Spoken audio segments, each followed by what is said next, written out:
Chapter 800. Clang, clang, clang. It was the sound of bottles rolling on the marble floor. Because it was absolutely safe in Blazing Hot Lips Bar, as someone who had an unusual relationship with Lucifer, Bucky didn't even need to be afraid of anyone who wanted to catch him. Although this was a more dangerous place, as long as he didn't lose the remaining 2 wishes he got from Lucifer, everything was fine. As the sponsor of Blazing Hot Lips, although the real employees didn't like him very much, he still received a lot of normal service. In this respect, Lucifer was quite generous. In a private room, Bucky's body was lying on the floor. He had a splitting headache. After talking with Lucifer last night, he really drank a lot, so he didn't know how many times he had done it. He struggled to remove a woman's arm around his neck. The woman, who was only wearing a short skirt, turned over and went back to sleep. Bucky rubbed his forehead and staggered to his feet. He glanced at the time. It was only 11 o'clock in the morning. He felt like the taste was about to crack. He really drank too much. He even had symptoms of retching. The wine here at Lucifer's was very special. It could make people drunk and forget all their troubles. Bucky saw Coach Cage, the guy who helped him escape. At this time, he looked even worse. His mouth was even gnawing on the chest of a woman whose hair covered her face. Bucky frowned and walked in front of Cage, but he didn't want to wake him up. Instead, he grabbed the hair of the woman Cage was hugging and pulled it hard. This quickly woke the woman up with a start. The woman, who was woken up in this way, seemed to be angry. The moment she opened her eyes, her green eyes suddenly emitted a terrifying light. She opened her mouth to Bucky. It was a row of teeth that could even be described as saw-like, as sharp as a great white shark's teeth. The woman roared at Bucky. Her mouth opened in an instant, like the incredible enlargement in a mirror. Bucky's frown deepened. He pinched his nose and looked at the angry woman. Perhaps she couldn't be called a woman at this time. Banshee. Bucky muttered the name of this creature in his heart until the banshee closed her bloody mouth. He said disdainfully, "Eat me if you dare. Let's see what your queen will do to you. I am the contractor of your queen." The demoness was like a stray cat that had been stepped on. She jumped up onto the table, landed on all fours, and put on a ferocious posture towards Bucky. But in the end, under Buggy's gaze, the demoness seemed to wake up from the anger of being woken up, and then slowly walked down from the table.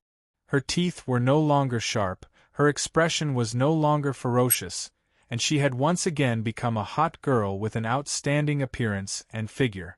She even approached Bucky, leaned on his chest, and said, "You're so annoying. I haven't woken up yet. Didn't I tell you to give me some normal women? What are you doing here?" Bucky stared coldly at the provocative beauty in front of him.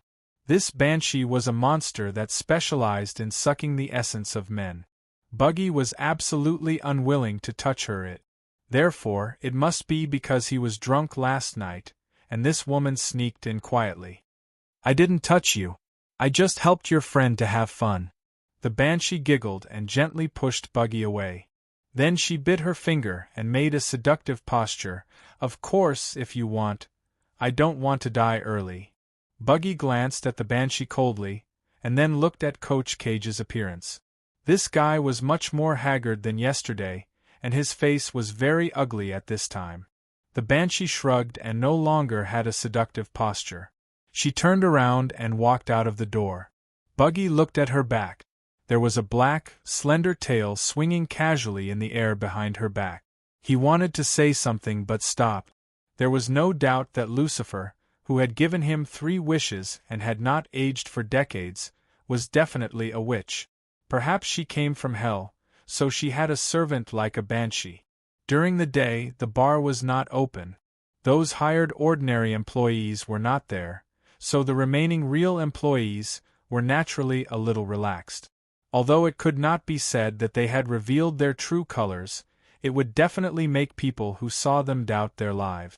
Bucky walked to the door and slammed it a few times, startling several figures in the middle of the bar's dance floor. "The people I brought are about to wake up. Can you hide for a while? Sorry to bother you. Let me eat it. A lazy voice sounded from the corner.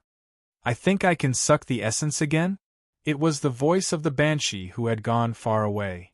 Buggy, believe it or not, I will eat you too. How dare you wake me up? It was a slightly angry voice. Believe it or not, I will use the second wish and let Lucifer burn you one by one? Buggy suddenly shouted angrily. How dare you? You are not afraid of death. It was still an angry voice. Even if I use one wish to deal with you, I can still have one left. I won't die, but you will all die. Buggy said fiercely, so you'd better not provoke me. Get in, don't do it here. Hissing, roaring, screaming. Several different voices sounded at the same time, and then they were suppressed in an instant. Finally, peace was restored. The few figures on the dance floor could no longer be seen. Only the mixed smell of alcohol, cigarettes, and perfume was left. Buggy closed the door again at this time, and then leaned against the door. He swallowed, but his legs were trembling slightly. I'm scared to death. What if they really charge at me and bite me a few times? After a long time, Buggy calmed down. He thought of the time when he was in the Imperial Capital Command. Those guys at the same level as him all called him a coward behind his back. If these guys knew that he had the guts to shout at a group of banshees and demons, what would their expressions be? With a sigh, Buggy took out a brand new mobile phone that he asked Lucifer's men to prepare last night, and then called his men. His foundation was not here, but somewhere else. He was just sentenced, and then he was imprisoned in this place. Of course, he was actually more willing to go back to prison, and not like here, where he had no choice but to escape from prison as he was now. Have you arrived? Well, wait for me at the designated place. I'll be there later. Buggy quickly turned off the phone, and then breathed a sigh of relief. After meeting up with his men who came to pick him up, he should think about what to do next. Luo Jie, you really got me into trouble. Buggy sighed. He then walked to Cage, picked up a glass of water with half a cup of strange liquid from the table. He didn't know what it was, and poured it directly on Cage's face. Coach Cage was stimulated and slowly woke up. At this time, he just felt unusually tired and his reaction was slow. He had completely forgotten what happened last night. Boss Buggy? Wake up right now. We have to leave this place, Buggy said directly. Cage looked at Buggy doubtfully, and his memory gradually became clear. He was now helping Buggy, an extremely serious criminal, to escape from prison, when he thought that he was just a driver of a prison van, but now he had become an accomplice of helping a criminal escape, and that his iPhone screen had been smashed by Buggy. Cage directly entered the mode of life. In short, he was in a bad mood. It's over, it's over, it's over. This time, I'm dead for sure. I'm dead. Cage held his head and groaned in pain. You won't die. Buggy snorted at this time, and then wiped his mouth and swallowed. How much can you earn in a month by driving a prison van? Follow me in the future, and I promise you will only die in 2 situations. What 2 situations? Cage asked subconsciously. Buggy said indifferently, the first, die under my bullets, if you dare to betray me. Cage shrunk his neck and trembled. Then, what's the second one? Buggy smiled. The second one, if you don't betray me, then you will only die in the belly of a woman. Follow me, even if she is a big star, I can still make her sleep with you. Cage was stunned and asked confusedly, Boss Buggy, why? You saved me, Buggy said indifferently, and I never owe anyone a favor, so I'll repay you in my own way. Then don't point at me with a knife. That's right, at this time, Buggy was holding a fruit knife that he had picked up from the table when he picked up the cup just now.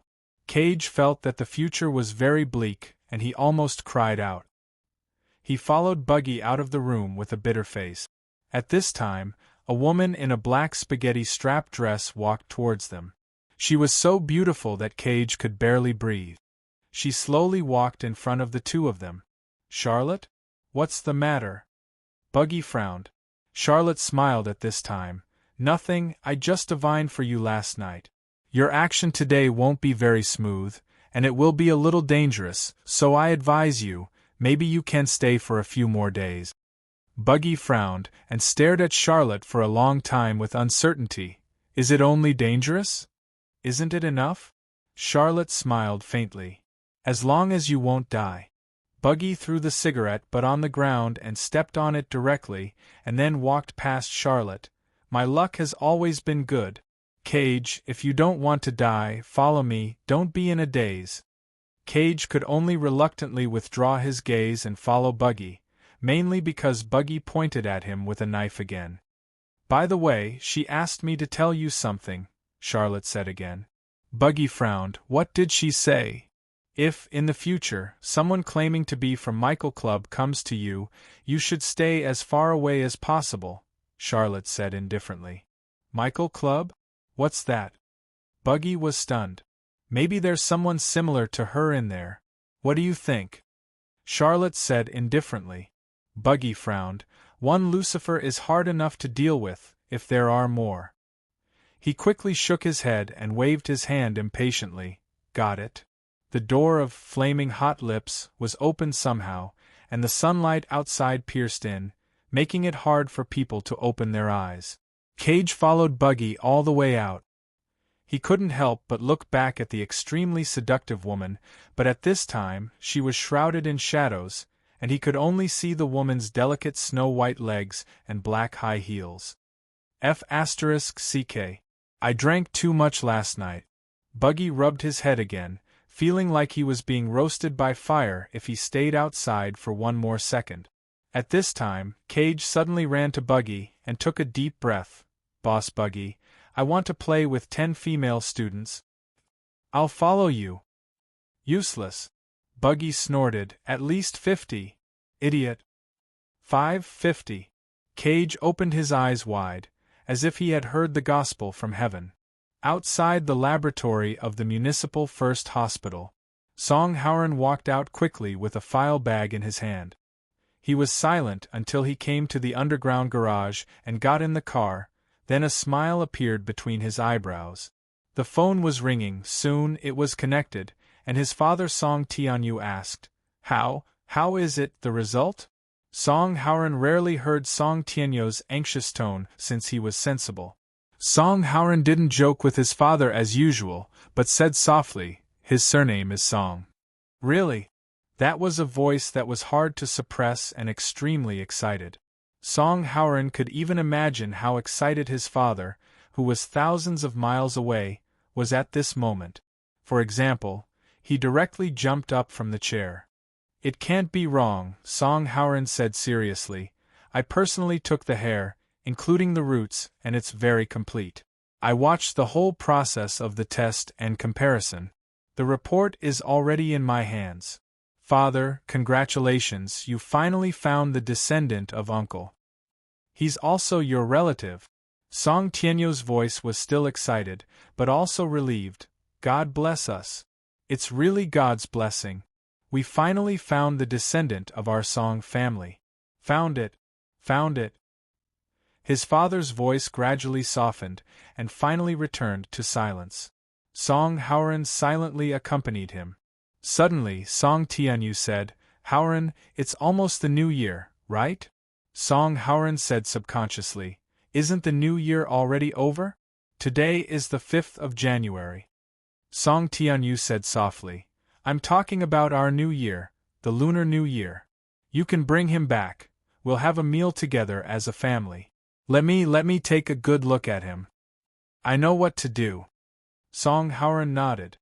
There's one more thing.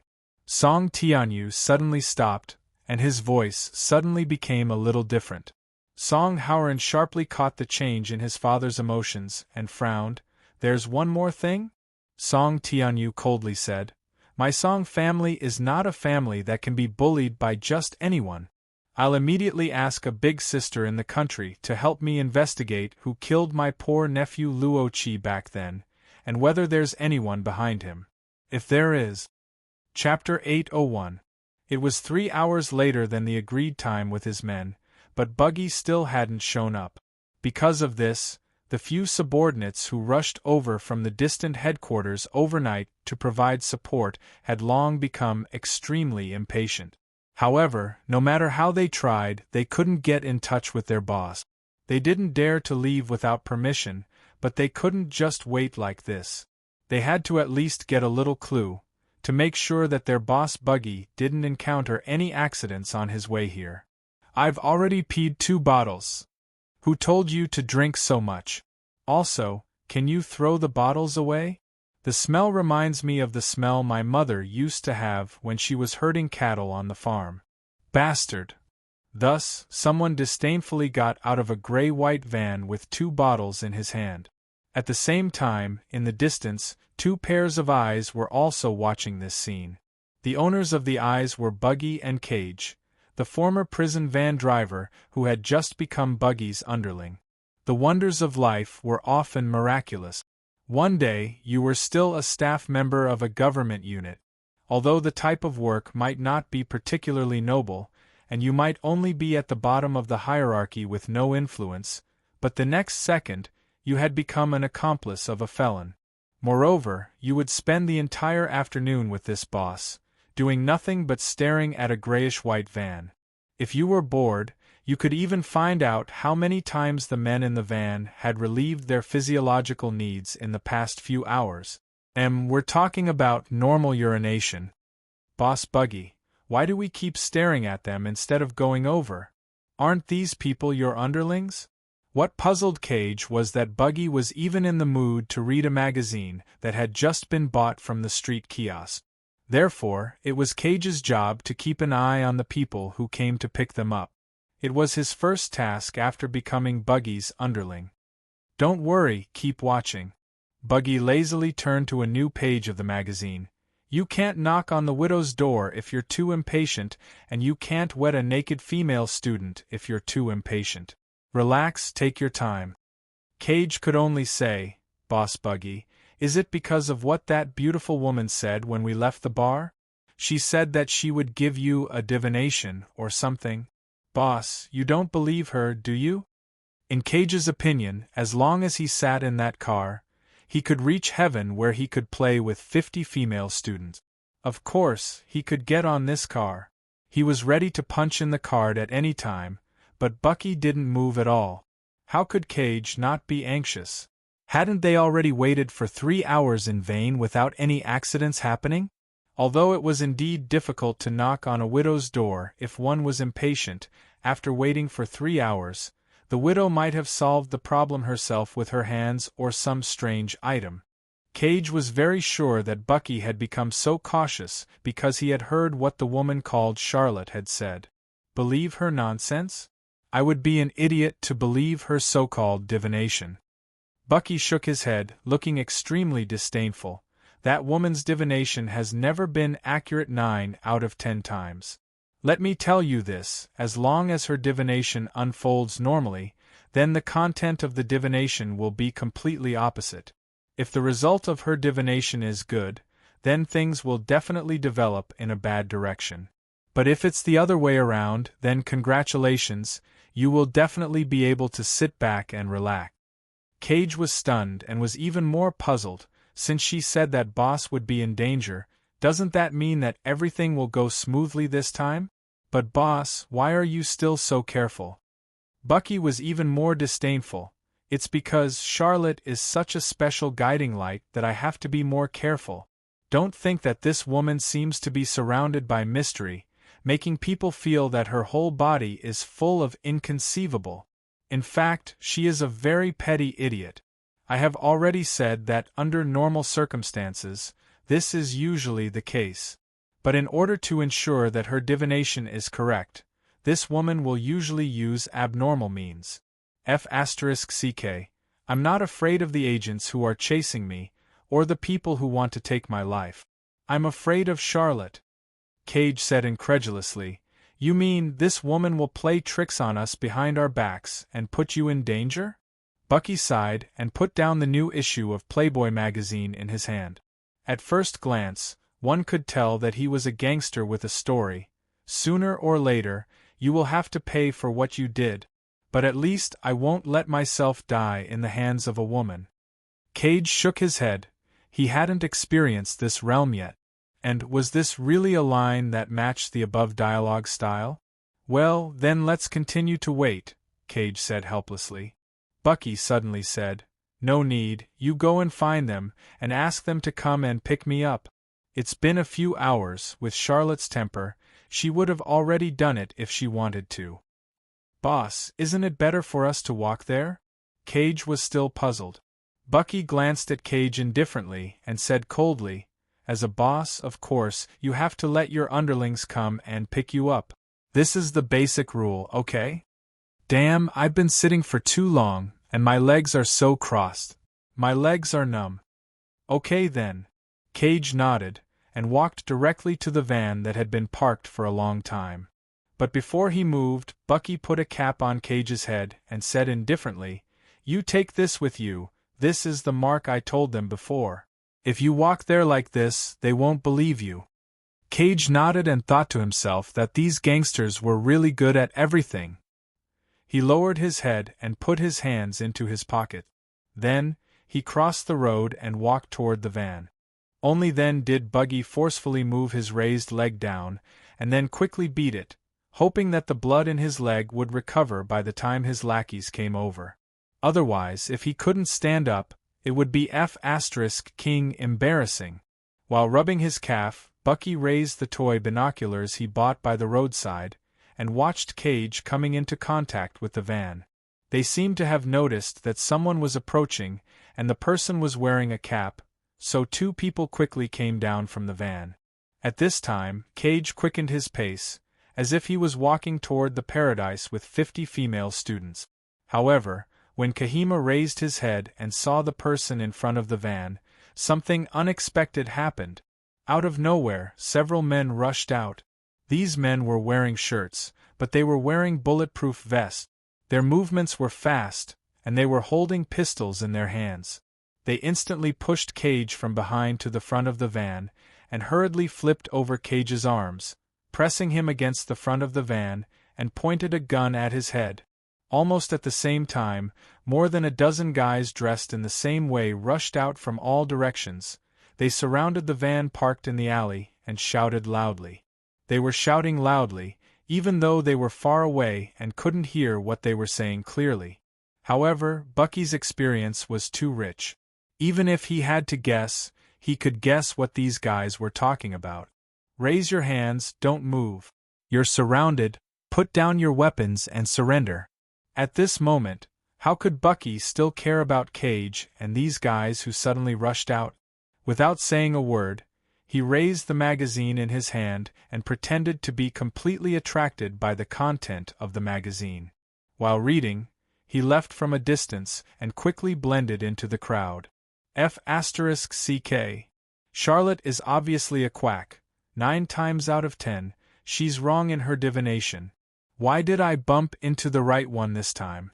Bucky was not the only one who was surprised, and he quietly left before the agents realized that they had caught the wrong person.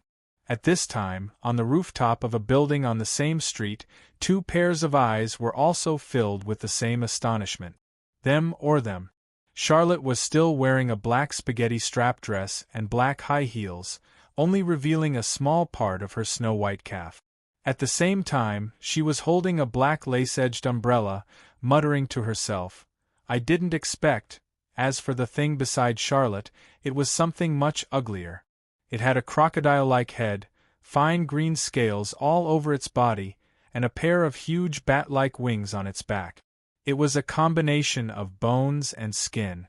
It was about 10 centimeters above the ground, maintaining a floating state all the while. It also muttered to itself, "I didn't expect." Of course, its whisper was really a whisper, like a silent recitation, even Charlotte couldn't hear it. At this time, seeing that the agents below had realized that they had caught the wrong person, a large number of people began to spread out, frantically searching the surroundings. Charlotte suddenly smiled and said proudly, "Did you see that? My divination is accurate. Praise you, the great Lord Charlotte." The demon-like guy couldn't help but exclaim, "You are indeed our guiding light." Charlotte stretched and yawned. "I was worried that something might have happened to Bucky, so I came over to take a look. Now that I see that something happened to him, I'm relieved. Then, let's go back and get some sleep. Lack of sleep during the day will make your skin worse." Thus, the mysterious Charlotte and her demon-like servant left just like that. Left just like that. It shouldn't be? Why did Charlotte's divination come true this time? Buggy scratched his head, but he couldn't understand why such a guiding light would go out. However, compared to Charlotte's divination, Bucky was more concerned about why so many agents suddenly rushed out. Logically speaking, the phone he used was prepared by Lucifer's people.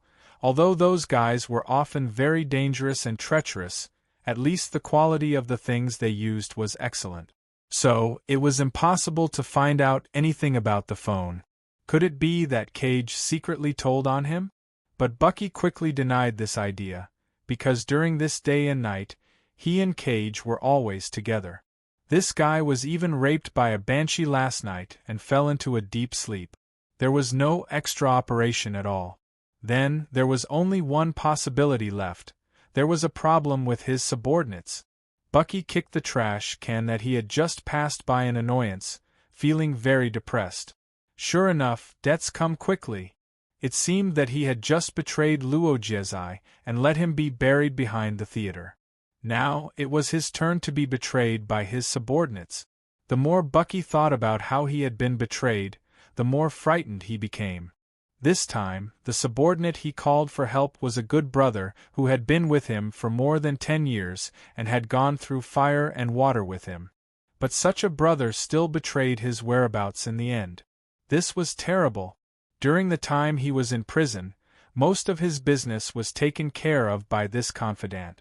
Since this person betrayed him, who knew how much of his business had been embezzled behind his back? So angry, I said, how good would it be if I could stay in prison forever? He's over there. Someone come quickly. Block the way ahead. As he thought about it, Bucky was startled by the sudden roar. Had he been discovered by those damned agents in the end? Bucky ran wildly without thinking, but after running for less than 100 meters, he was already out of breath. So angry. There was good food and a good place to live in prison. Did he lack exercise in the past few years? What was in front of him? It seemed to suddenly darken, and then it suddenly lit up. He came to a place full of soft lights. As if he had traveled through a century, Bucky suddenly saw an old-style lobby. He seemed to hear the sound of wind chimes. "So, customer, what would you like to buy?" At the front counter, a black-haired young man was looking at Bucky politely. Next to him, a woman who was wiping an old record player with a rag also stopped what she was doing. It was as if he had entered another world. This place was quiet and cool, making people want to stay here for a long time.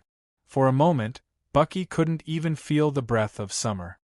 He opened his mouth in shock, and then turned back to look at the old pine door. Outside, it seemed to be another place. This architectural style was completely the style of the slums. But he clearly remembered that he was running in the middle of the city. But in short, the danger seemed to be temporarily lifted. Bucky was relieved at first. At this time, the young man in front of the counter walked out slowly.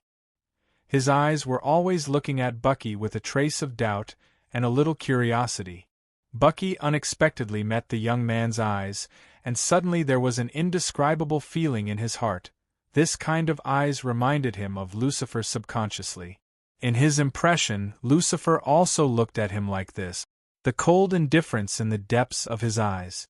It was as if he was looking at an ant that was high and mighty. "Well, customer, your body seems to have been marked with some kind of mark." The young man smiled at this time. "I thought that a customer like you wouldn't come in, but what?" When Bucky heard the word mark mentioned by the young man, his heart couldn't help but jump. Did this guy see something? "Let's do it first, and then we'll talk slowly. Please let this small shop serve you a cup of flower tea to quench your thirst. How about it?" The young man smiled, then put his hands to his ears and patted gently. A wooden stool on the side slowly moved to Bucky's side, and the young man sat down and made an inviting gesture. Bucky opened his mouth at this time. This scene, why is it so familiar? Don't be nervous, customer. The beautiful woman holding the rag put down the rag at this time and smiled. This is a place where everything can be sold. No matter what you need, you can find it here. However, there will also be some special things used for transactions. Before she could finish her words, Buggy suddenly quivered and quickly said, for example, using my soul or something, right? This is one of the funds that customers can use to make transactions. The woman smiled slightly. Bucky moved his lips at this time. So it's like this, it's still like this. This familiar feeling. The young man and the beautiful woman looked at each other curiously, but Bucky suddenly kicked the stool in front of him and sneered, Humph! Do you think I'm a 3-year-old child? I've seen through this trick long ago. With that, he suddenly pointed at the young man. Maybe you're actually a monster with sharp teeth, 4 feet on the ground, and a bloody mouth. Then, he pointed at the beautiful woman and snorted again. And you? Do you think you're beautiful? No, you're just a rotten corpse with abscesses all over your body, emitting a stench, and only a few hairs on your head. So? The young man frowned. Chapter 802. After careful searching and research, the agents on the street finally came to a shocking conclusion. They had lost their target, and Bucky had successfully escaped under the watchful eyes of the public.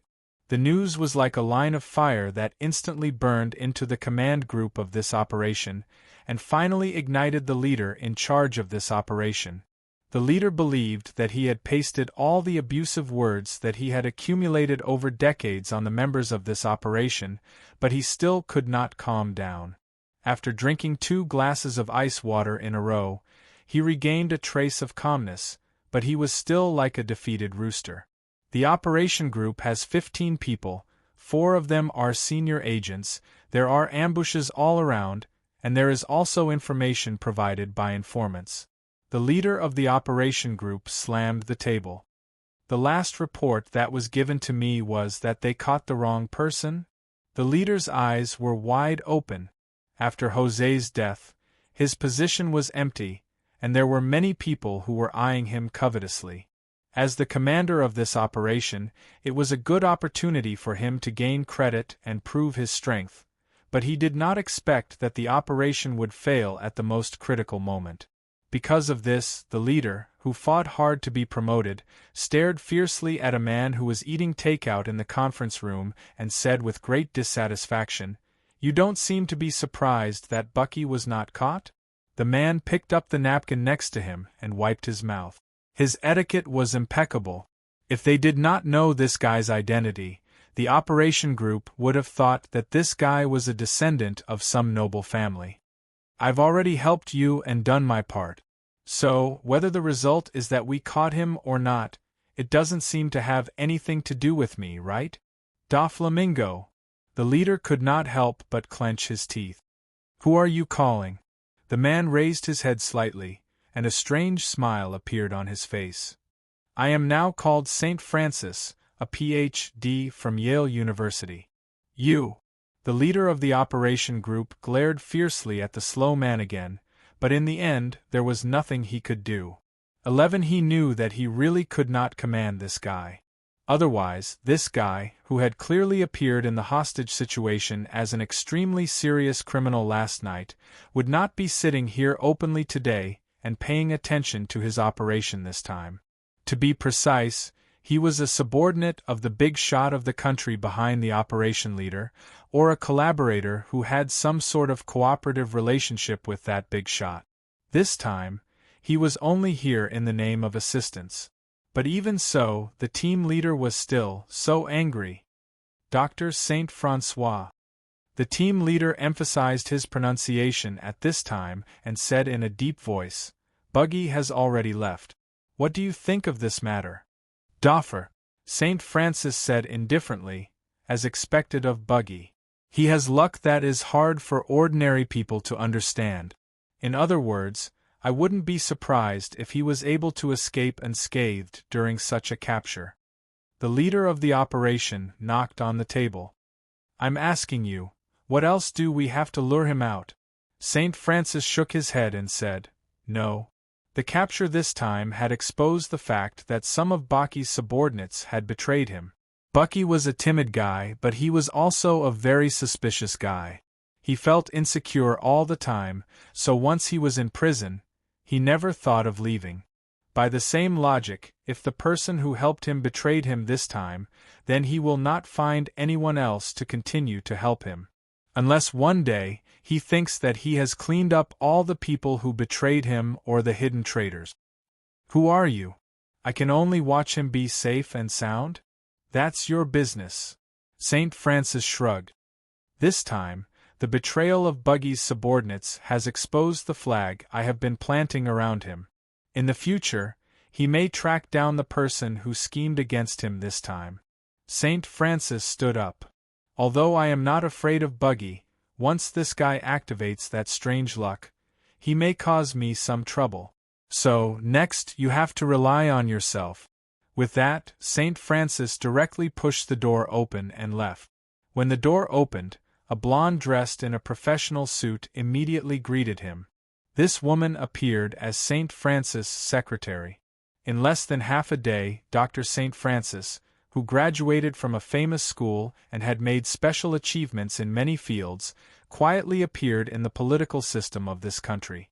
And the next thing he would do was to run for a senator. The door of the conference room had been closed. The operation leader fiercely swept the documents on the table to the ground, and finally sat down with mixed feelings. What a joke!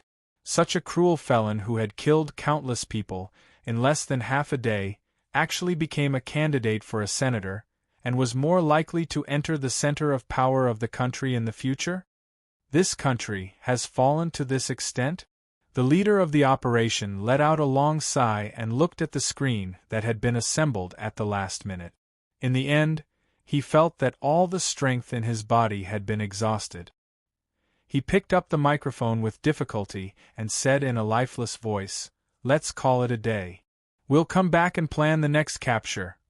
Maybe you're a monster with 4 limbs on the ground and a big mouth.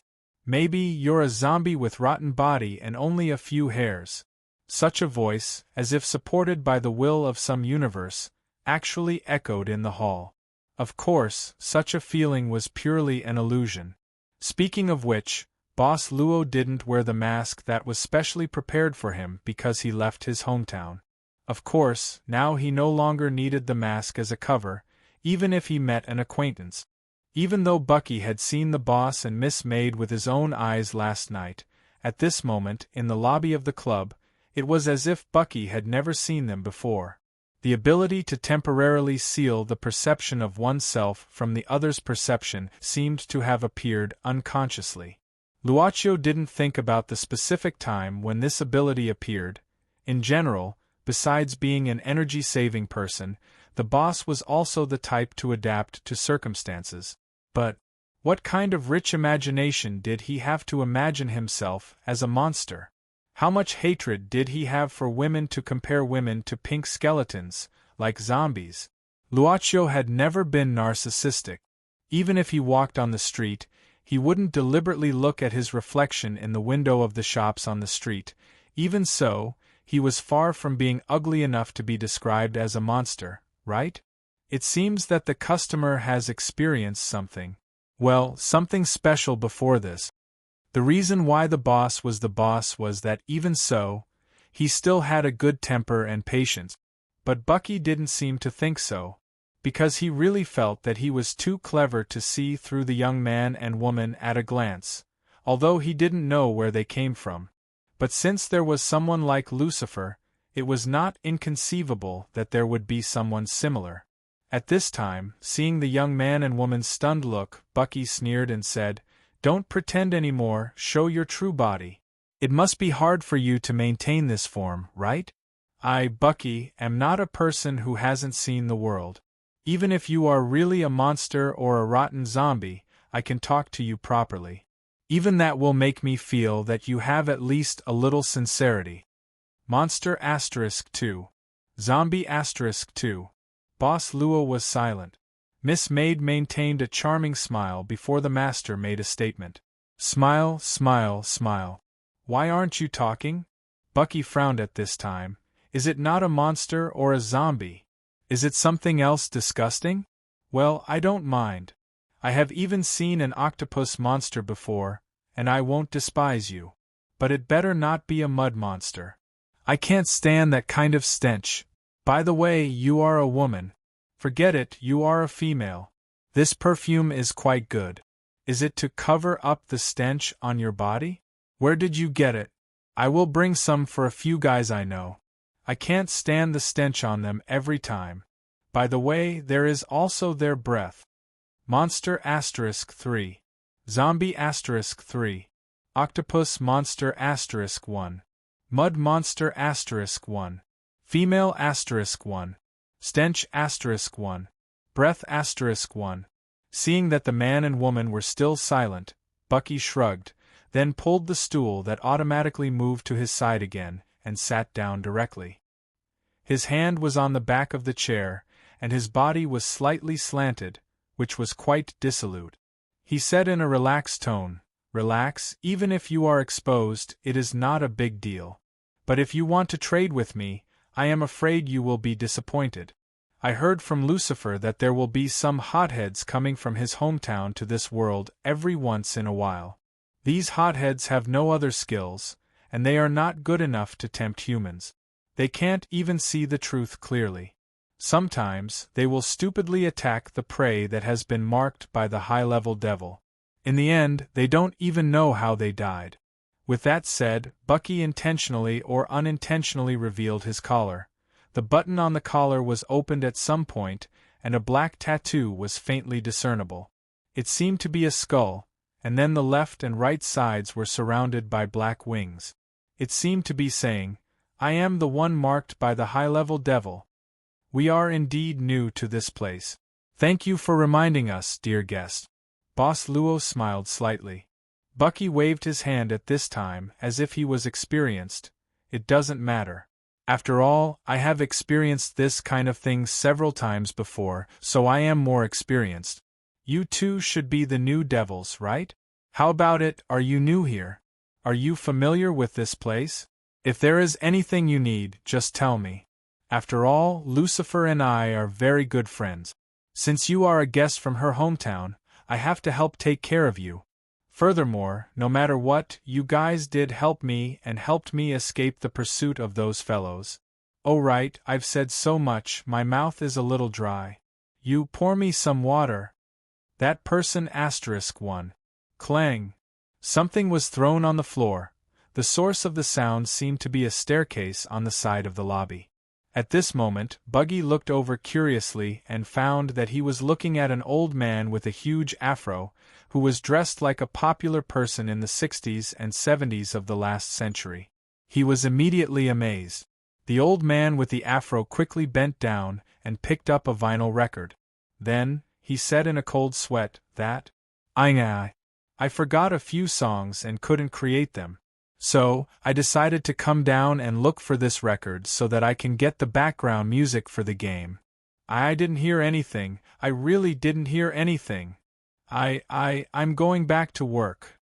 After saying that, the afro old man ran out, leaving a long shadow, and in the blink of an eye, he was at the end of the stairs. Warrior! A real warrior! A real warrior who dares to face the bleakness of life. Simply a role model for my generation. Isn't it good to be alive, warrior? Next year at this time, I will go to your grave to remove weeds and burn incense for you. The afro old man held the vinyl record, and with great admiration in his heart, he crashed into a computer installed in a room on the second floor, and finally disappeared. After the afro old man disappeared for a few seconds, Bucky rubbed his eyes, feeling that he didn't see wrongly. Running out of a shadow? But if it was a demon, it didn't seem strange. Bucky looked at Boss Luo and asked curiously, "Your staff here is quite special? But why do you use this old man with such a weird aesthetic?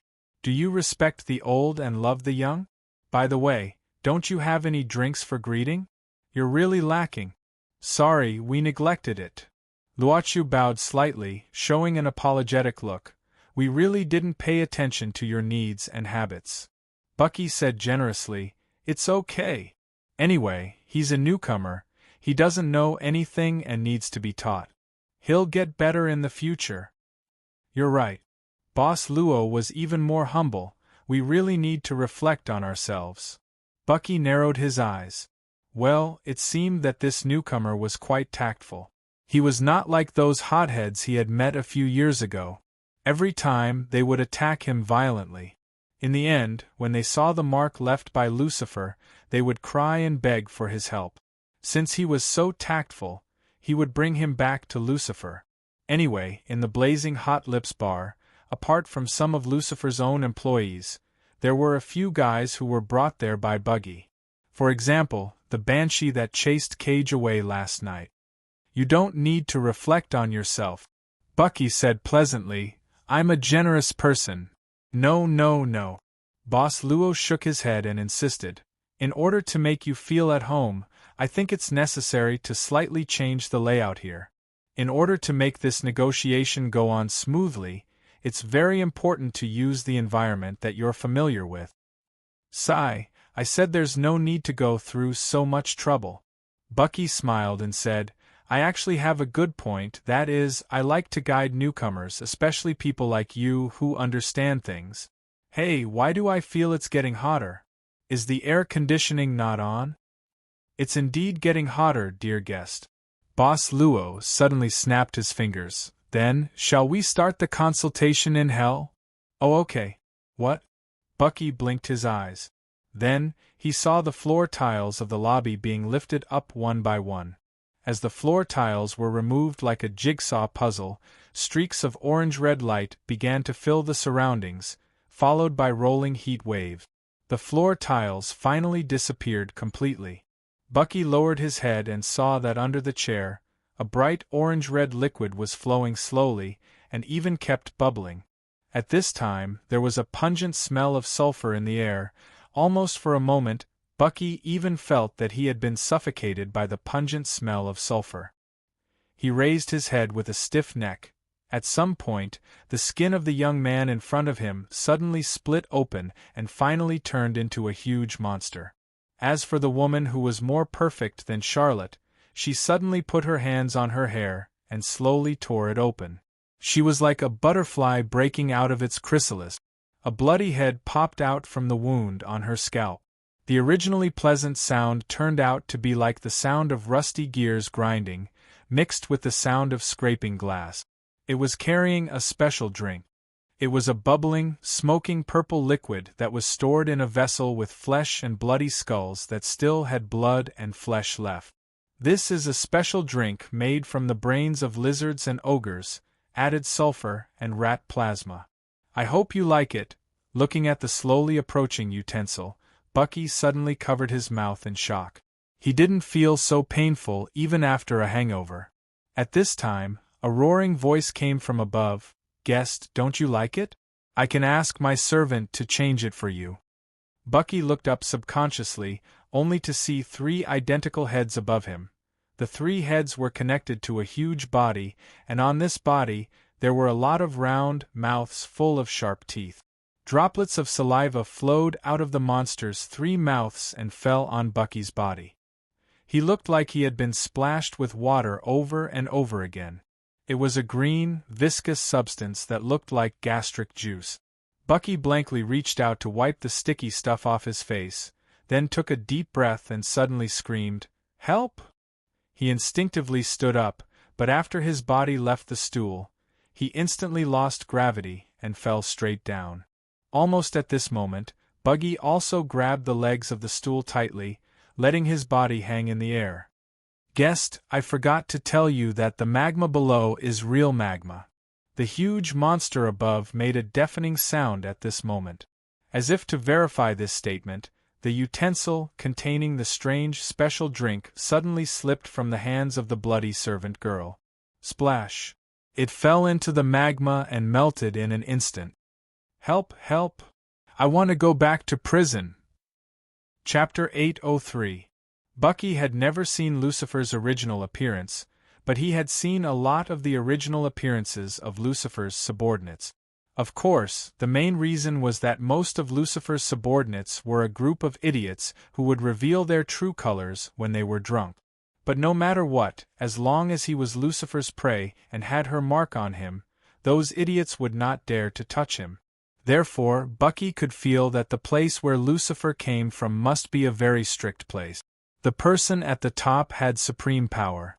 According to the logic that huge equaled powerful, even if Bucky had not seen Lucifer's original body, he had imagined more than once that this woman's real body must be huge and terrifying. But Bucky had never carefully imagined how huge it would be. At this moment, he might have found something that could be used as a reference. The huge three-headed monster in front of him, which was dozens of meters tall, was strange and terrifying. It even reminded Bucky of the incarnation of the evil gods in some myth. Compared with the huge three-headed monster in front of him, the original bodies of the employees in blazing hot lips that he had seen before were simply like a small Wu mountain seeing a huge Wu mountain. Fortunately, after this place suddenly turned into a land of magma, it was indeed very hot. It was so hot that Bucky felt like he would be roasted dry in the next second. Therefore, his sweat was squeezed out of his body frantically, but it was instantly dried by the breath of the flame. This allowed him to grab the stool with his hands and feet without slipping because of his sweat. Although it seemed very good, physical strength would still be consumed after all. He had been living in prison for a long time. Every day, he would eat and sleep, beep. He was already a flying cripple, and his physical strength could not support him for a long time. I understand. I understand. It's my fault. It's my fault. Nothing was more important than his own life. It was simply too easy to bow his head and admit his mistake. Wasn't there a saying in the ancient East, "A great husband is able to yield and stand tall"? Oh? It seems that the customer is still not satisfied with the current scene. At this time, the huge three-headed monster let out a thunderous sound that shook the world. Every word it spat out was like a howling wind, blowing Buggy's hair directly back. The strong wind also carried the powerful smell of a certain canned food that was comparable to a biological weapon. The strong wind poured into Buggy's nose and mouth, pushing the words he wanted to say back into his stomach. "I'm really sorry. It seems that we weren't prepared enough. In that case, customer, I wonder if you will be satisfied with such an environment? Don't use this kind of apocalyptic roar to say such polite words, bastard." Finally, the surrounding environment seemed to have undergone a strange change, but Buggy seemed to be unable to hold on and wait for what would become of him after the change, because his physical strength had been completely exhausted. His palm suddenly loosened. Buggy blinked, and his body was instantly separated from his only life-saving straw, the stool. To be honest, for a moment, Buggy felt a sense of relief. His body fell freely toward the hot magma below. The feeling of his body relaxing in an instant made Buggy secrete some liquid from his tear glands and sprinkle it in the air. Ah! Chimo chicken, bang! But his body did not feel like it would burn him in an instant. Instead, it felt like he had fallen on a thick floor. Buggy felt as if his bones had fallen apart, and he howled in pain.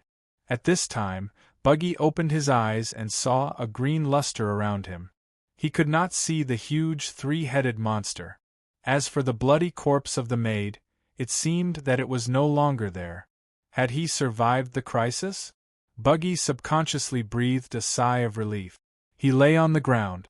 Although there were bursts of severe pain in his body, he felt like he had survived a disaster. There was even an itchy feeling. He felt that his fingers seemed to be touched by something soft. It was wet, which reminded Buggy of a woman's tongue. Oh, at this time, he really missed the service of the warden's secretary in the prison. In his impression, that bitch was so good at licking people's boot. Buggy comfortably turned his face to the side and looked over. The slender body had the ability to bend the body that overshadowed all the women in the world. Well, this was obviously a poisonous snake. Buggy was blinking his eyes. The poisonous snake in front of his fingers was also blinking at him at this time. Bucky stiffly raised his neck and saw a similar snake head rising from between his legs. Hiss, hiss, hiss, hiss. There were countless overlapping sounds around him.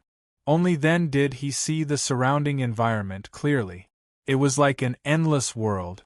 The ground was black, but it was not the original color because there were countless poisonous snakes crawling on the ground. He was the only empty place on this earth, and the black was swallowing this empty place little by little. When the poisonous snake came to his side, Buggy's legs trembled a few times. When the poisonous snake climbed up his legs, Buggy's fingers trembled a few times. At this time, he touched the fangs of the poisonous snake that was licking his fingers, so his pupils expanded a little. When he heard the sound of a snake crawling over his neck, he immediately closed his eyes. Then, the trembling of his legs disappeared. He tilted his head, spat out white foam, rolled his eyes, and fainted. Snap! At the same time, the sound of fingers snapping suddenly sounded.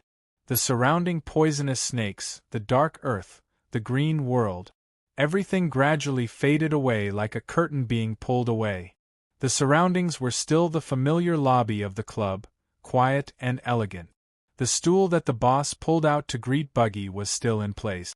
Nothing had changed. If there was, it was probably Buggy lying on the floor, foaming at the mouth. Well, isn't it a bit too much? Boss Luo suddenly rubbed his chin. Not at all. Miss Maid whispered, Master, you are so kind. In fact, using the system of the old dominators can trigger people's fear to the greatest extent. That's it. Luoqiu smiled and waved his hand. Let the guest wake up. We should be able to have a good chat. With that, the boss walked back to the front of the bar and took a glass. He watched Yu Yi walk to Buggy. The glass on the cabinet next to her reflected Miss Maid's face at this time. The boss saw her smile, which was different from the professional smile. In the future, should I consider slightly stimulating the soul sealed in the puppet body? It seemed that the effect was quite good.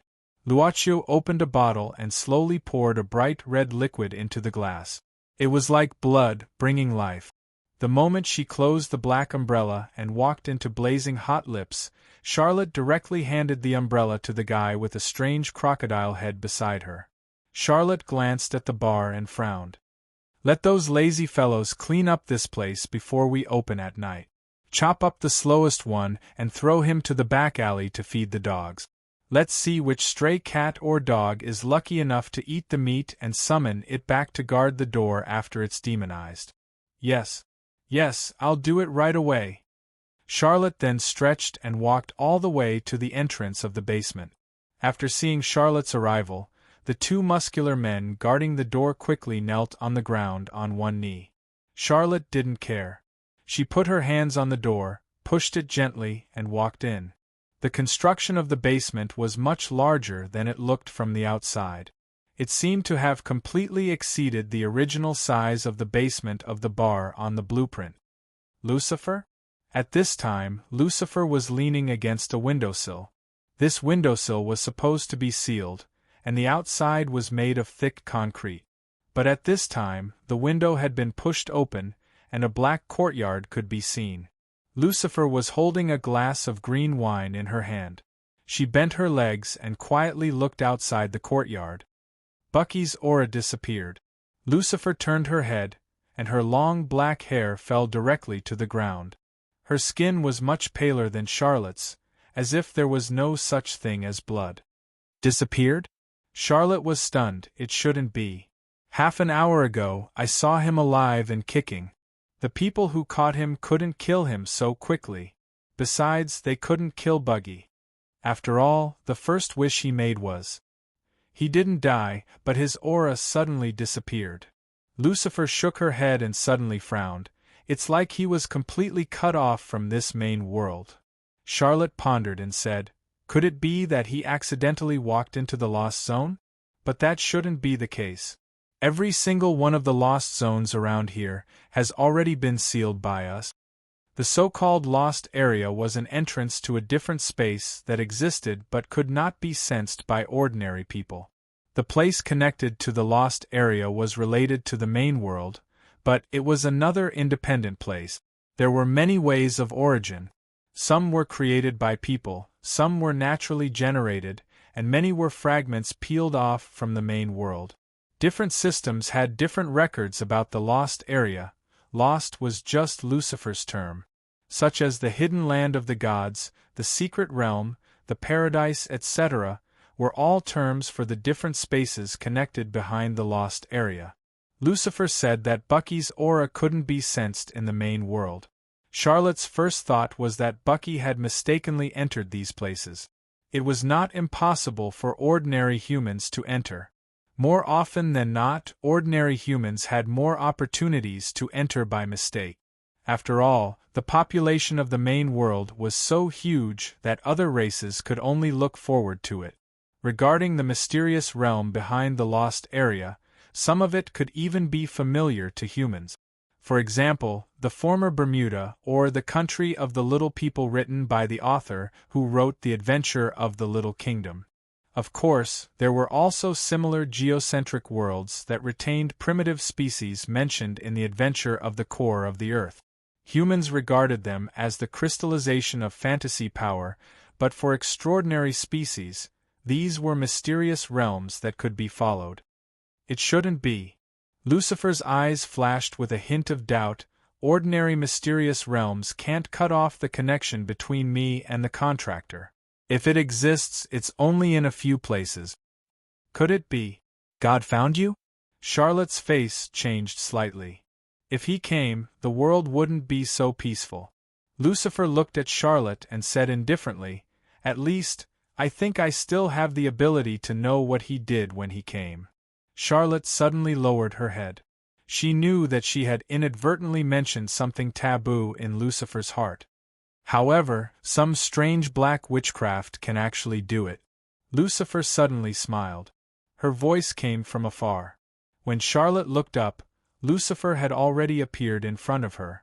Reaching out his finger and gently stroking Charlotte's lips, Lucifer took this place forcefully until Charlotte's face showed an intoxicated expression. Lucifer raised his head, his lips pulling out a bright silver line from Charlotte's lips. He chuckled and said, "The natives of this place have some special skills. But as long as they don't intend to attack my prey, I won't bother with them. Buggy was too naughty. It was better to let him suffer a little. Otherwise, I'm afraid he won't make the remaining 2 wishes in his life. Then, I'll ask the Banshee to find out if the natives around have quietly appeared." Charlotte snuggled up to Lucifer and said softly. Lucifer smiled faintly and was about to agree. At this moment, there was a knock on the door of this strange room. It was the voice of one of the masked, muscular men guarding the door. "Your Majesty, that guest has come to visit you again." Lucifer frowned. "The annoying fly is here again. Let him in." Charlotte said, "Since he's annoying, just don't see him." "Why do you still want to see him?" Lucifer let go of Charlotte. Light flashed on his body, and he put on a fiery red close-fitting dress. "I don't want the more annoying guy behind them to disturb my leisure every day. This one is pretty good, at least it can relieve my boredom. I quite like the music he plays." The black door was pushed open, and a man wearing a top hat slowly walked in. His appearance was very retro.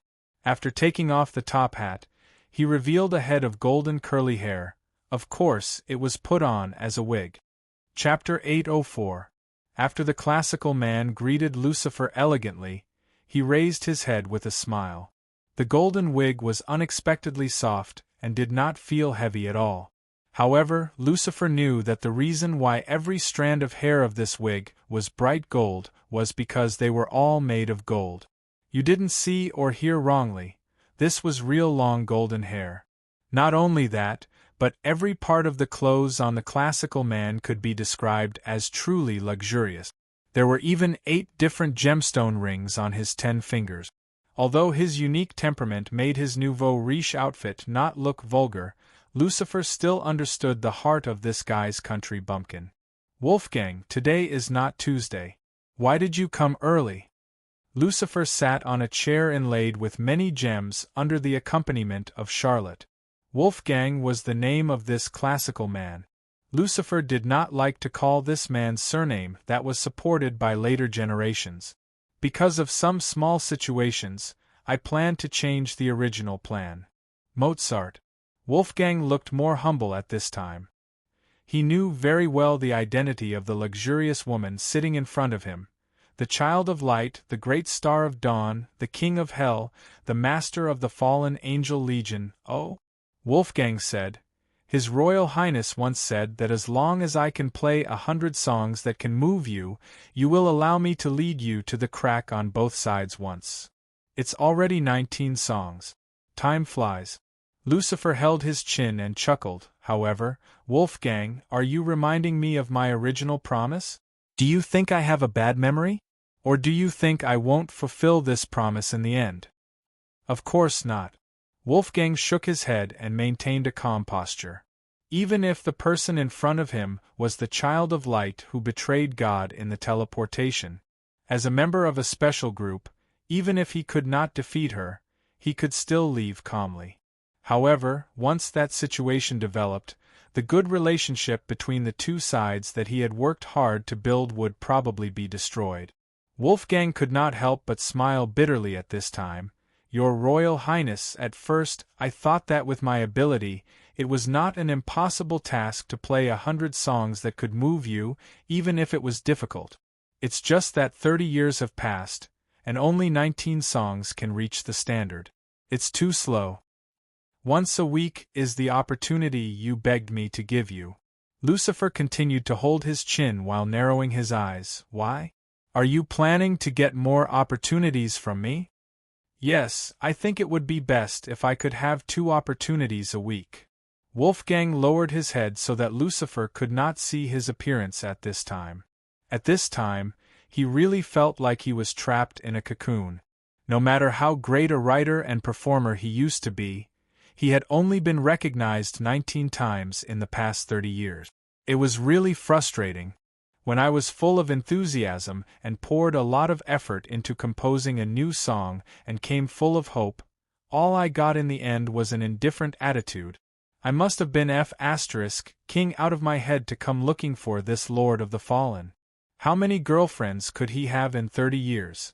I'm only in the mood to listen to your performance on Tuesday, Lucifer said indifferently. It's up to you to come or not. If you don't come next time, don't come again in the future. Wolfgang's eyelids twitched slightly. His self-confidence had long been beaten to a pulp by the King of Hell in the past few decades. In the contemporary vocabulary, if he had to find a word to describe his current situation, it must be miserable. Yes, he was sure that he must be the most miserable one among all the transcendents. After the recent news that other transcendents had successfully become the leader of the new transcendents, there had been a lot of news. How could he be miserable?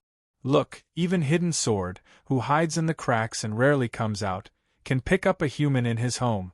You didn't hear wrong, he found a human at home. How heartless! Your Highness, please give me a chance. Wolfgang did not intend to give up. He was very clear about the rules in Lucifer's place. For this, I'm willing to offer a sacrifice. A sacrifice? Lucifer suddenly smiled. We can continue the topic.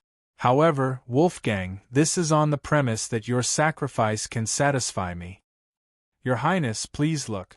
At this time, Wolfgang gently drew a line in front of him, and then carefully pulled out a wooden box from the crack. This wooden box itself was not an ordinary item. Lucifer could feel that this wooden box was exuding a trace of divine aura. She frowned and then suddenly said, The branch of the apple tree of Eden? Wolfgang smiled. Yes, this box is made of the branch of the apple tree. Lucifer shook his head. Although this box is precious, it is useless to me.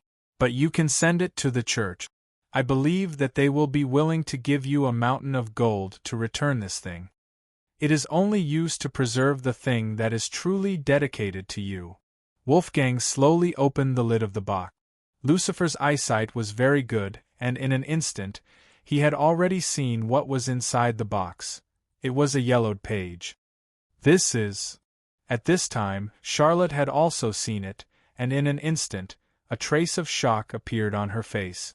Lucifer did not wait for Wolfgang to continue speaking, and directly reached out to grab the air. The page hidden in the box directly flew into her hand. She quietly sized it up. Lucifer, could this be? Charlotte had some guesses in her heart, but she was not sure. Lucifer closed his eyes, but when he opened them again, he seemed to be slightly moved. This is the real thing. The Dead Sea Scroll. Wolfgang, to think that you were able to find a remnant page. Wolfgang smiled faintly. It is said that the Dead Sea Scroll records the origin of history, the birth of the gods. And this page in my hand coincidentally records the battle between your Highness and the Archangel. I am very curious, where did you get this page? Lucifer seemed to avoid talking about the battle that year that Wolfgang mentioned, and instead directly asked about the origin of this page. It was due to luck. Wolfgang smiled. This was inadvertently obtained by one of my descendants during an archaeological exploration.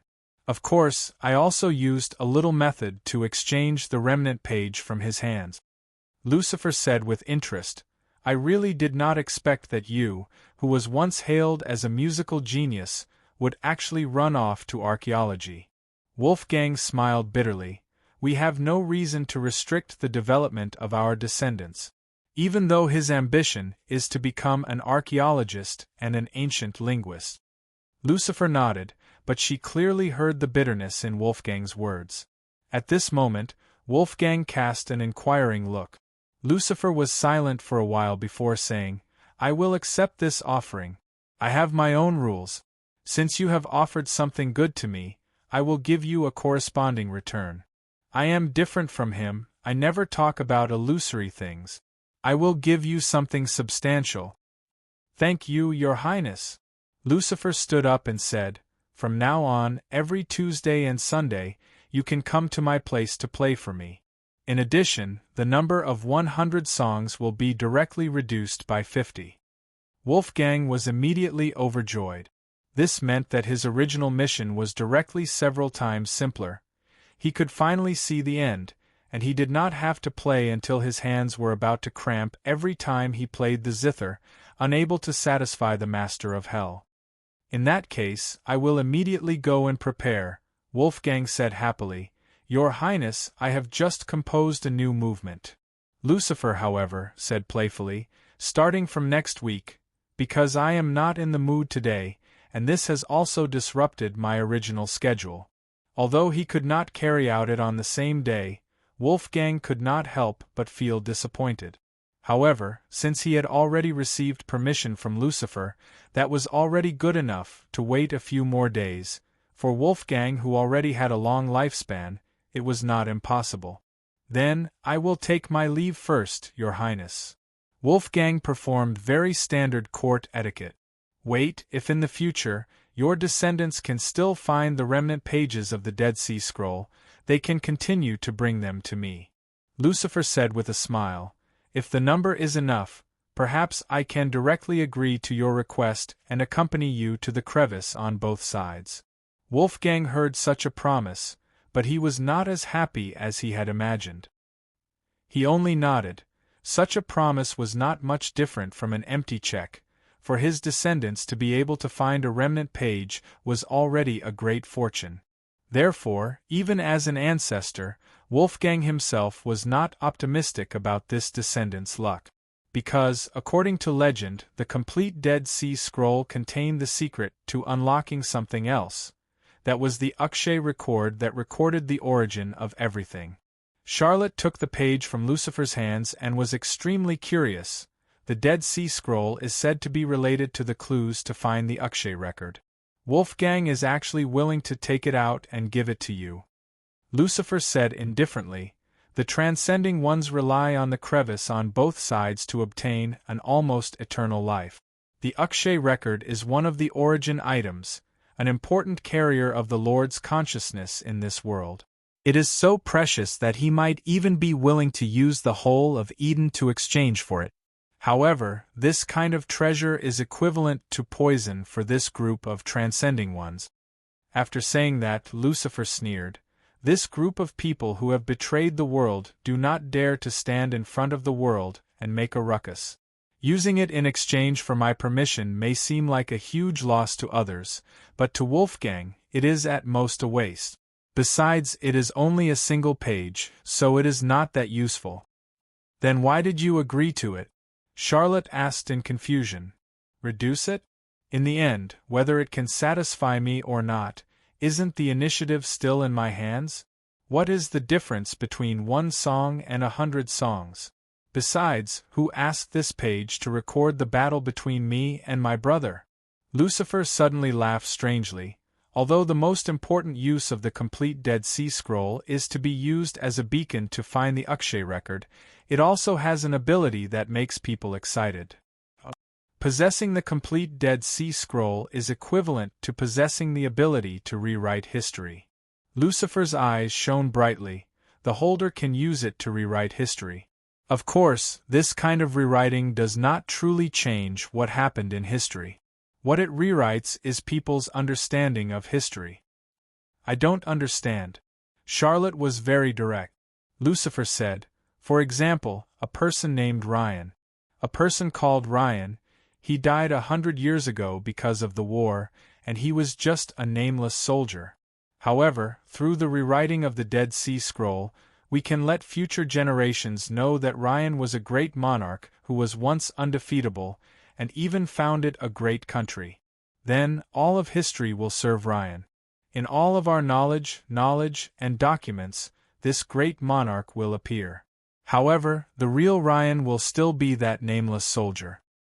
Rather than rewriting, Charlotte said in shock, it would be better to say that this is the ability to control historical memories. This is too terrifying. No matter how terrifying it still requires the complete Dead Sea Scroll. Lucifer said with some regret, although this is the case, there has never been a person who was able to obtain the complete Dead Sea Scroll. Whether or not this ability exists is also unknown. Perhaps I can divine where the remaining pages are. Charlotte picked up the page and twirled her hair with her fingers. Her face was full of excitement. If we have this as a clue, the success rate should be pretty good. Lucifer was silent. Why do I like divination so much? I don't know why my mood suddenly improved. Lucifer suddenly said, Charlotte, accompany me to the courtyard to drink tea. Okay. But in the next moment, Lucifer suddenly stopped in his tracks and furrowed his brows. Charlotte looked at him with concern, but Lucifer said, Buggy is calling me. Buggy? He appeared? Charlotte stared blankly. It seems that he has encountered some kind of danger? Before the conversation with Wolfgang, Buggy's aura had just disappeared. How could he appear again so quickly? Lucifer's expression suddenly became strange. He is indeed calling me, but it is very weak. It seems that he has really encountered something troublesome. Lucifer shook his head and waved his hand. A black 6-pointed star circle suddenly appeared on the floor in front of him. I don't know who you are, but don't you plan to pay a price for having designs on my prey? The former son of light, the star of dawn, and now the king of hell.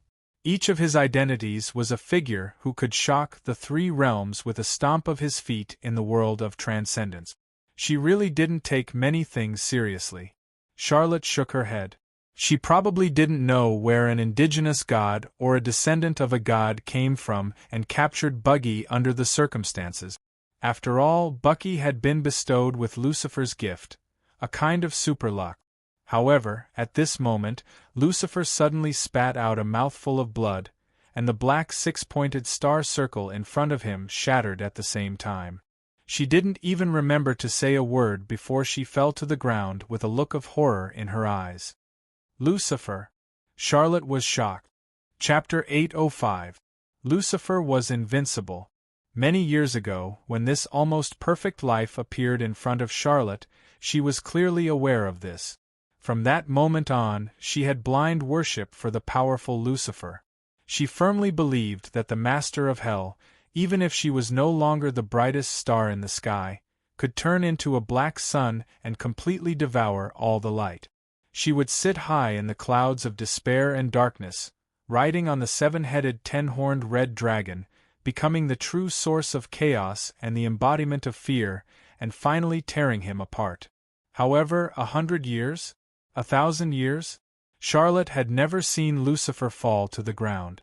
Even in the war with her brother back then, when her wings were broken in the end, she still stood on the ground unyieldingly. Lucifer!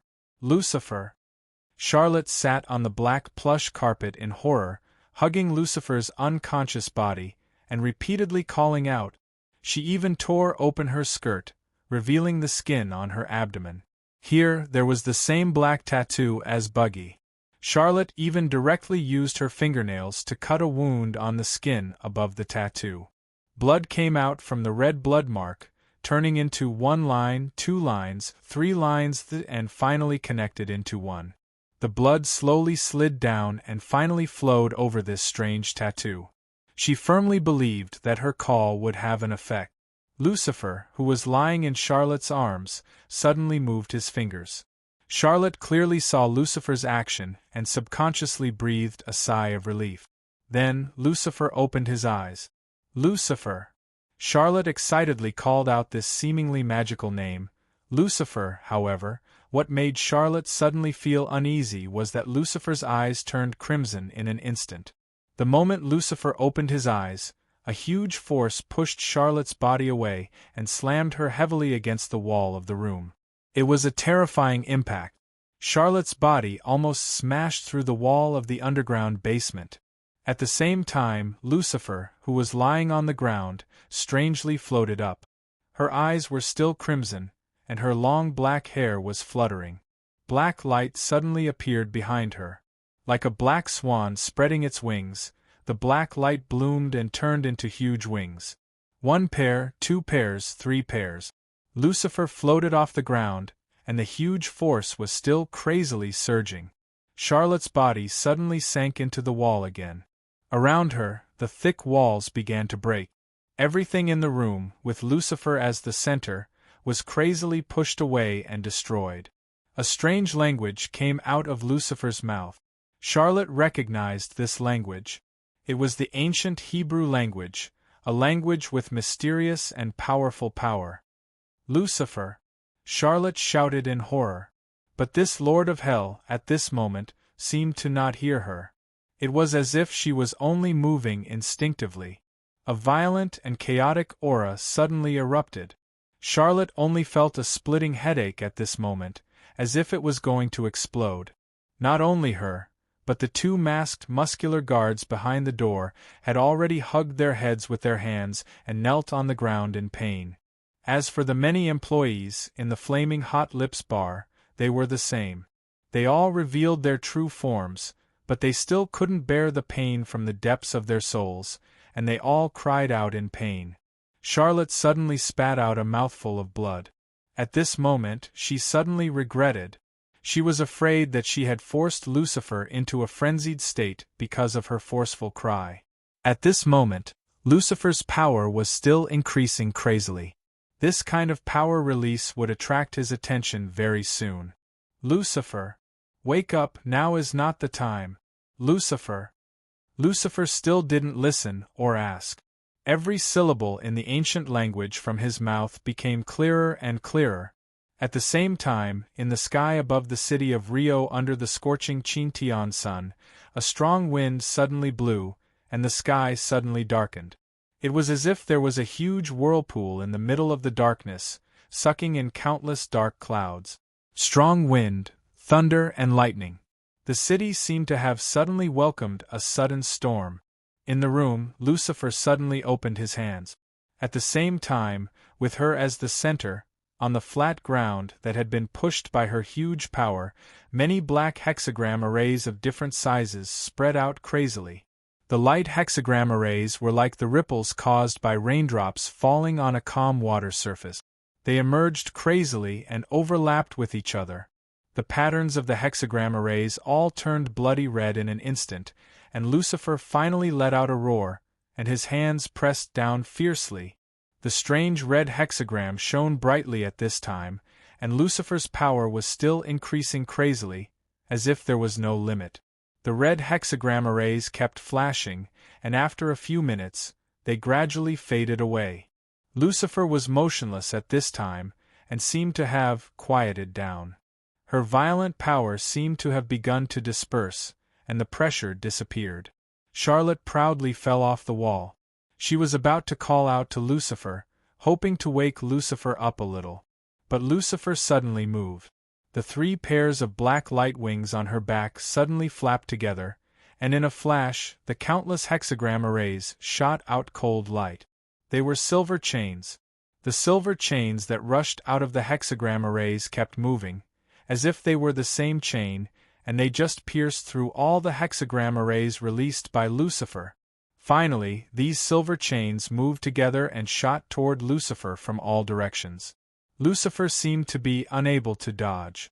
However, in an instant, her wrists, ankles, and neck had already been wrapped by these chains. Lucifer swung her body hard, and the chains began to shrink at the same time, pulling at Lucifer's arms as if they wanted to tear her apart. Lucifer screamed in pain. Her power became even more violent, and her body began to crazily rush upward, like a rocket that was being pressed down and wanted to soar into the sky. Roar! The roar from the king of hell. The sky of Rio was suddenly filled with the sound of thunder. At this moment, the violent power swept through the entire basement, and in an instant, it spread to the entire famous Flaming Hot Lips bar in Rio. It was as if this place had been hit by a terrifying bomb. No one knew what had happened in this bar. They only knew that after a sudden loud noise, the bar collapsed. A strange power began to spread from the Flaming Hot Lips bar, and the windows of the surrounding shops shattered. At the same time, the whole of Rio seemed to have been hit by a terrifying electromagnetic pulse. In the large shopping malls, the screens of the TVs placed there suddenly blacked out. More than half of the residents in the city instantly found that their computer screens and mobile phones had turned black. At this moment, the sky was filled with thunder and lightning. Finally, heavy rain began to fall. At the harbor of the city, the seawater rose and washed away the many yachts docked there. It had been decades since the city had encountered such a terrifying hurricane, my God. What's wrong with the King of Hell? In a luxurious apartment in the center of the city, Wolfgang, who had just returned from Lucifer's place, was stunned. Looking at the city that seemed to have attracted the end of the world in front of the floor-to-ceiling window, he gently patted his cheek. Is it okay to be so willful without being watched by the main consciousness all the time? But this is strong wind, heavy rain, lightning, waves, and screams. It was a scene that seemed like the end of the world. At this moment, Wolfgang was not in a hurry to know what had happened to Lucifer. Transcendents were not supermen who maintained world peace. What a beautiful melody! At this moment, Wolfgang suddenly laughed wildly. He opened his arms as if he wanted to embrace this great scene. Inspiration! Inspiration! An eruption of inspiration. It's as if something is going to rush out of my body. This is a long-lost inspiration. Without saying anything, Wolfgang went straight to a black piano. He sat down and placed his hands on the black and white keys. Then, his fingers seemed to have cramps. The frantic sound of the piano instantly spread out from the apartment. Like a lunatic, he revealed a look of enjoyment. Not enough. Not enough. King of Hell. Not enough. Be more violent. Be more violent. My inspiration. He did not understand the inner world of these artists. When Charlotte woke up, the whole basement had been turned into ruins. Even the whole bar had collapsed. It looked as miserable as a building that had been demolished by blasting. She was moved out of the stone by one of the muscular men in a mask. Charlotte, Sama, what happened? A weak voice came from the ruins. It was the voice of one of the bar's employees. Charlotte was a little absent-minded. She watched as the employees, of various sizes, lifted the stones from different places and walked out injured. She was silent. Lucifer had disappeared. At the last moment, Charlotte only saw that Lucifer, who was entangled by the strange chains, finally succeeded in rushing out, but whether she finally broke free from those chains or not, Charlotte did not see it clearly. She was the first to bear the brunt of Lucifer's huge power eruption. She was instantly knocked unconscious by the impact. Charlotte and Lucifer had a contractual relationship. This contract was naturally much more advanced than Bucky's, but at this time, even with this contract, there was no way for Charlotte to sense Lucifer's existence. She subconsciously covered the tattoo on her copy with her palm. This tattoo was still there, which meant that the contract was still there. The contract existed based on Lucifer's power, which meant that at least Lucifer was not dead yet. Charlotte Sama? Where's Her Majesty? Another employee asked in horror at this time. Charlotte frowned. What she needed to do now was to stabilize these guys. God knows if they would rebel after knowing that Lucifer was missing. She's fine. Charlotte said indifferently at this time. It's just that an ignorant native god has just woken up and found Lucifer. She didn't want to release too much power here and attract the attention of heaven, so she directly pulled that stupid native god into the lost area. She'll come back after dealing with that idiot. Her Majesty is in the osmium again? No wonder there's such a big commotion. The employees nodded one after another. They seemed to believe Charlotte's words easily. In fact, in the past few decades, Lucifer had beaten up those native gods from ancient times several times. Although these guys believed it for the time being, if Lucifer hadn't returned after a long time, these guys would be suspicious. Being suspicious was the nature of demons. Let's leave here first. Otherwise, it will be difficult to deal with when the human fire brigade comes and sees you. Charlotte waved her hand. The group of demons took advantage of the storm and quickly left this place. The whole city had long been in a mess because of this sudden storm. The cup of special drink that the boss had just made suddenly broke. The cup suddenly broke. Bucky had already been moved to the sofa and laid down, but he hadn't woken up yet. At this moment, hearing the sound of the cup suddenly breaking, Miss Maid quickly walked to the boss's side. Instead of cleaning up the spilled drink and glass shards, she held the boss's palm, looked at it carefully, and then wiped it carefully. Planet Chiming. Boss Luo lowered his head and pondered, allowing Miss Maid to clean up the residue on his palm. I'm going to kill her. Miss Maid suddenly said, she's bleeding. Boss Luo was stunned and looked at his palm. Sure enough, there was a small cut on his index finger, about 1 centimeter long. Boss Luo shook his head. It's my own problem. The club suddenly suffered a fierce blow, and the defense mechanism was automatically activated. However, Luochio suddenly wanted to try if he could block it without activating the defense mechanism, so he had the idea of taking action himself. It was still broken. Boss Luo shook his head, and then his face suddenly became a little strange. Although it was broken in the end, it seemed that the club, which had been violated, took the final blow without saying anything. However, why is it always like this? Boss Luo suddenly fell into deep thought. In a monastery, because of the sudden storm, the nuns in the monastery were busy cleaning up the clothes and blankets that were hung out to dry. The monastery had some history, and there were only 2 nuns living here. Because it was in a very remote place, even if it was a worship, it took several times to find believers who came to pray. A young nun was cleaning up a kind of preserved fruit according to the instructions of the older nuns. But at this moment, the young nun heard something falling. She turned around curiously and saw that something seemed to have fallen from a big tree in the monastery courtyard. Out of curiosity, the young nun lifted her skirt and walked over. Oh my God! What the young nun saw was a small figure that fell under the tree. It was a little girl. She was wearing a red skirt that was completely out of her size.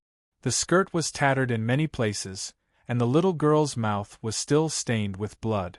The little girl's hair was very long, and her long black hair almost reached her heels. The young nuns held the little girl up with heartache, and then found that the little girl's neck was wearing a silver collar, and there was even a broken silver chain on the collar. At this moment, the young nuns suddenly became angry. Looking at the remains of the collar and chain, she couldn't help but think, such a cute little girl, she must have encountered some kind of pervert. He actually raised her like a dog and did all kinds of evil things every day. God knows how this young nuns started to imagine. The little girl had been living in despair and fear every day.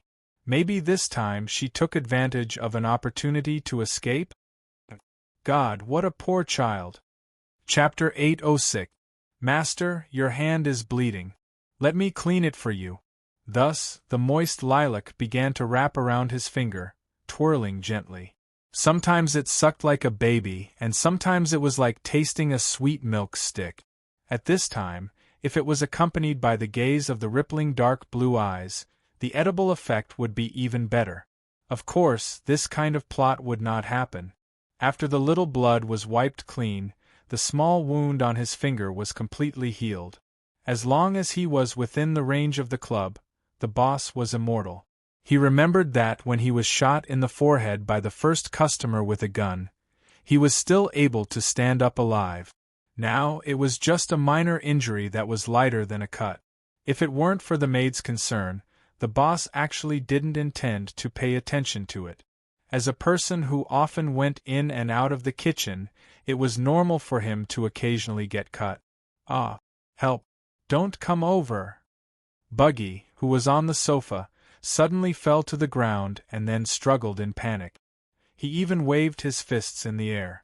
But Buggy soon realized that he was no longer in that horrible place, and there were no countless poisonous snakes crawling around. This was obviously the place where he first walked in. In front of him, there was no longer the terrifying three-headed monster and the bloody corpse maid. The young man and woman had returned to their original appearance. Buggy calmed down. Lucifer is not here? He remembered that when the surrounding environment began to change for the first time, the huge three-headed monster and the corpse maid appeared, and there was terrifying magma underground. He urgently called out to Lucifer. He didn't want to die. He didn't want to die like this, even if he had to use his second wish. But Lucifer didn't come. Could it be that his summoning failed? But it shouldn't be. When Buggy looked at the young man and woman again, his eyes were full of bewilderment.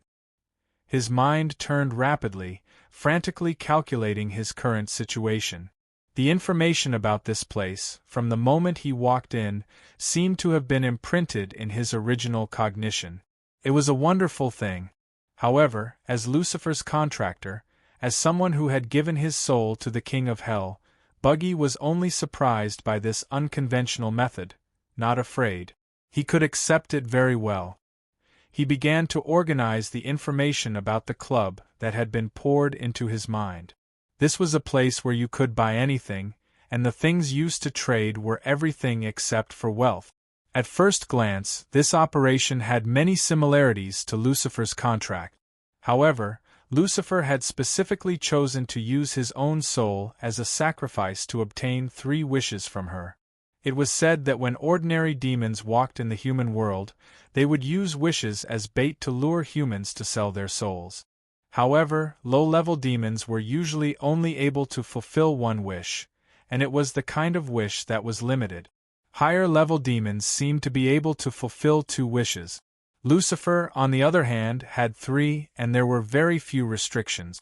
Of course, the wishes did not include operations such as I want to have the same ability as you, give me n more wishes, and so on. Buggy did not know how Lucifer measured these 3 wishes. Sometimes he even felt that if Lucifer really helped him fulfill 3 wishes and took away his soul in the end, would she feel that she had lost out? Of course, he could not synchronize with Lucifer's way of thinking. However, the words of this club made Buggy accept it very well. Anything could be bought, provided that there was a sufficient price. In other words, you could buy something of equal value if you could provide something of equal value. Of course, it was definitely not the principle of absolute fair exchange. There were no merchants in the world who followed equivalent exchange. But even so, Buggy had an incredible thought. This place might be relatively safer than Lucifer's. This was doing business. Both parties were willing, and there was not as much fraud as Lucifer's. As long as he weighed the ratio between the needs and the price, at this time, Bucky felt that his mind was very clear. He didn't know why, but ever since he came into contact with the supernatural side of things from Lucifer, even he himself felt afraid of the hole in his brain. When he was in the Imperial Capital headquarters, he and Brother Ming were among the few businessmen who were in charge of doing business. Although he often killed and set fires, he felt that he was definitely on the smart side. He felt that if he had not gone astray when he was young, he would have become a very successful businessman. He liked the feeling of primitive capital accumulation, especially looking at the accumulation of wealth. This would make his heart beat faster than any great climax experience. Yes, the key was the accumulation of primitive capital. The club owner in front of him was a businessman. He was teaching a businessman. A magical businessman could buy anything here. Primitive capital accumulation. An ongoing cooperative relationship. Maximizing benefits. Countless crazy ideas formed in Buggy's mind. Finally, a crazy idea made Buggy suddenly raise his head. His eyes were hot and full of the original sin called greed. Boss Luo quietly looked at Buggy's changes with a faint smile on his face. This soul was much more interesting than he had imagined. In the boss's vision, Buggy's soul light was like a spectrum. As time passed, it jumped back and forth between different colors. Boss Luo could easily feel the greed in Buggy's eyes that was far beyond ordinary people. This greed was like a regulator, constantly stimulating the changes in his soul light. "Sir, would you like something to drink?" The boss smiled slightly. The broken cup and the residue had been cleaned up by Yu Yi. Boss Luo made a new drink, Bloody Mary. "Oh, okay." Buggy calmed down. He believed that as long as he didn't seek death, the boss's generosity would refresh his understanding of things. He was like a regular customer coming to a bar that he frequented, sitting in front of the counter. Buggy drank the Bloody Mary in one gulp. Feeling the burning sensation in his throat, he licked his lips and suddenly asked, "A question?" "Go ahead." Boss Luo smiled slightly. "We are happy to answer customers' questions. Of course, some inquiries need to be charged." Buggy nodded and looked at the young and mysterious boss. Then, he looked at the beautiful servant girl beside him. He was intoxicated for a moment, but he soon sobered up. First, he had experienced too much influence from his two best friends, Lucifer and Charlotte. His resistance to beauty was far beyond ordinary people. Second, he clearly understood what kind of woman he could mess with and what kind of woman he couldn't afford. Third, messing with women was not as good as making money. So, he took a deep breath and asked nervously, "Between you and Lucifer, who is more powerful?" Boss Luo pondered and tried to use the most accurate words to describe the gap between the two, but Miss Maid had already taken over the topic. She looked at Buggy and smiled. "Have you heard of the manta ray?" Buggy nodded. "I know. The manta ray is the devil ray." Miss Maid said indifferently, "Do you know the blue whale?" Buggy nodded again. Yu Yi finally said, "That's the gap between us." Buggy was stunned, and then his face became a little strange. Would it kill you to be modest? However, this calm confidence infected Buggy. Although he didn't really think that there was such a huge gap between the two, at least it seemed that she should be a little more powerful than Lucifer. At least, he had failed to summon Lucifer. That supercilious, mysterious and powerful Dark Queen seemed to have suffered a little. Buggy could vaguely feel that the source was the contract between him and Lucifer. Buggy was silent for a long time, then shook his head. "I have a rough idea of your transaction method. The most valuable thing on my body is my soul, right?" "Yes." Boss Luo nodded. Buggy said helplessly, "But my soul has long been marked by a certain devil. It seems that in your rules it is no longer my own private property? Boss Luo said indifferently. Well, in theory, if all the 3 wishes you have not been fulfilled, it still belongs to you. With that, Boss Luo grabbed the air, and a yellowed page appeared out of thin air in his hand. Take a look. Is this the contract you signed with her? Boss Luo pushed the page in front of Buggy. Buggy raised his hands in disbelief, and his eyes quickly scanned the contents of every line. He said in horror, "This is... How did this contract end up in your hands?" "Tearing it is useless, customer," Boss Luo said indifferently. "This contract is not the original, it is just a copy I made. I just want you to confirm the contents. Please look at the 30th section of the 5th clause. It says, only when all the wishes of the devotee are fulfilled, the devotee must offer his soul. F***ck. How did you do that?" At the same time, Buggy even had a magical illusion. He was now like a person in a lawsuit, and he was now looking for loopholes in the case documents with his lawyer. "Well, we can actually fight this lawsuit like this. If we start from this point, blah blah blah. This contract, can I buy it from you?" Buggy's breathing suddenly became rapid. As long as the original copy of this contract was torn, the contract between him and Lucifer would be invalid. Even if it was invalid, the wishes that had been fulfilled would not be recalled. This was the precious information he obtained from an employee of the Blazing Hot Lips bar by using 20 female students and 20 gigolos. Theoretically, you can buy it as long as you can afford it. It came back to the problem of the funds he held. Sure enough, the key was the original capital that he could accumulate. "I understand." Buggy took a deep breath at this moment. "I want to buy the method of collecting souls. It doesn't need to be too advanced, just the simplest, or even the most violent method will do. Since it still belongs to me, then I can use it, right?" The boss said, "Yes, you can.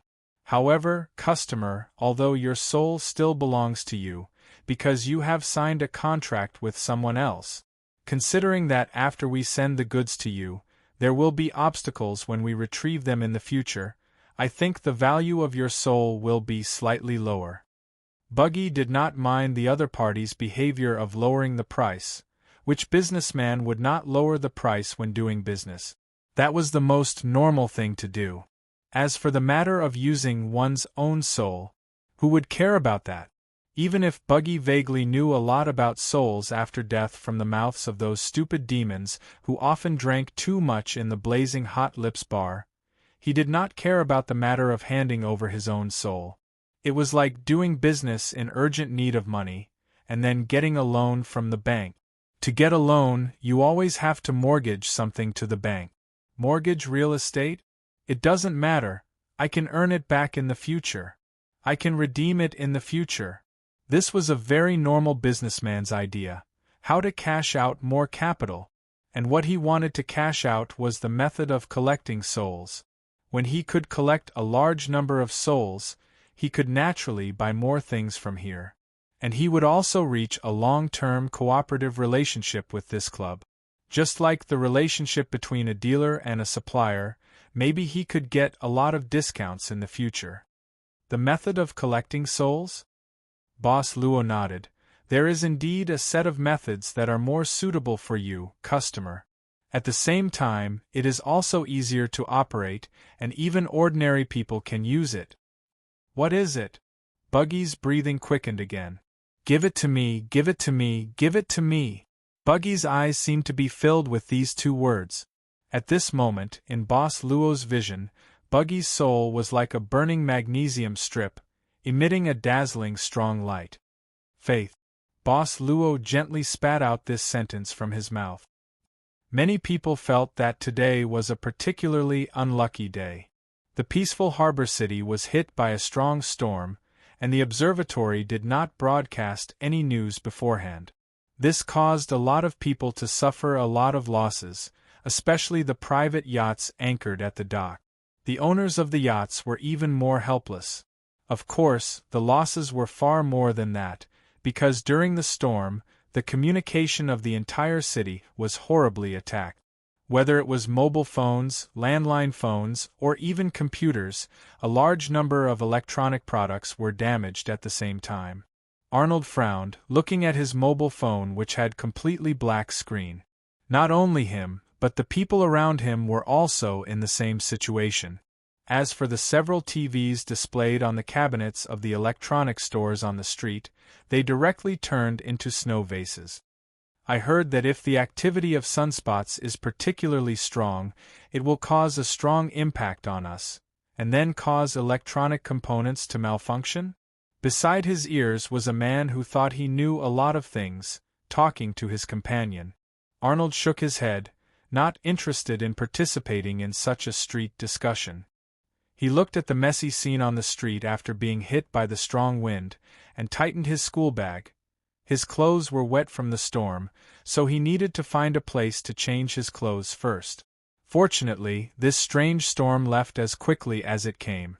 But it was already close to dusk, and now the storm was gradually dissipating, and the whole sky was completely dark. Arnold looked around and quickly walked to a nearby public toilet. Chapter 807. Apparently, it was not just the communication that was affected. Even the power transmission in some areas was affected.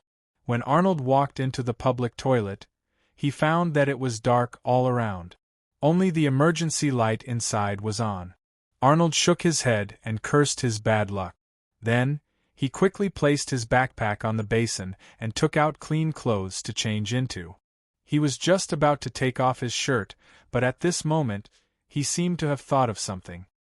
He had only flipped through half of his shirt when he immediately put it down again. Then, he looked around cautiously. Finally, he seemed to see a dark shadow in the mirror, standing behind him.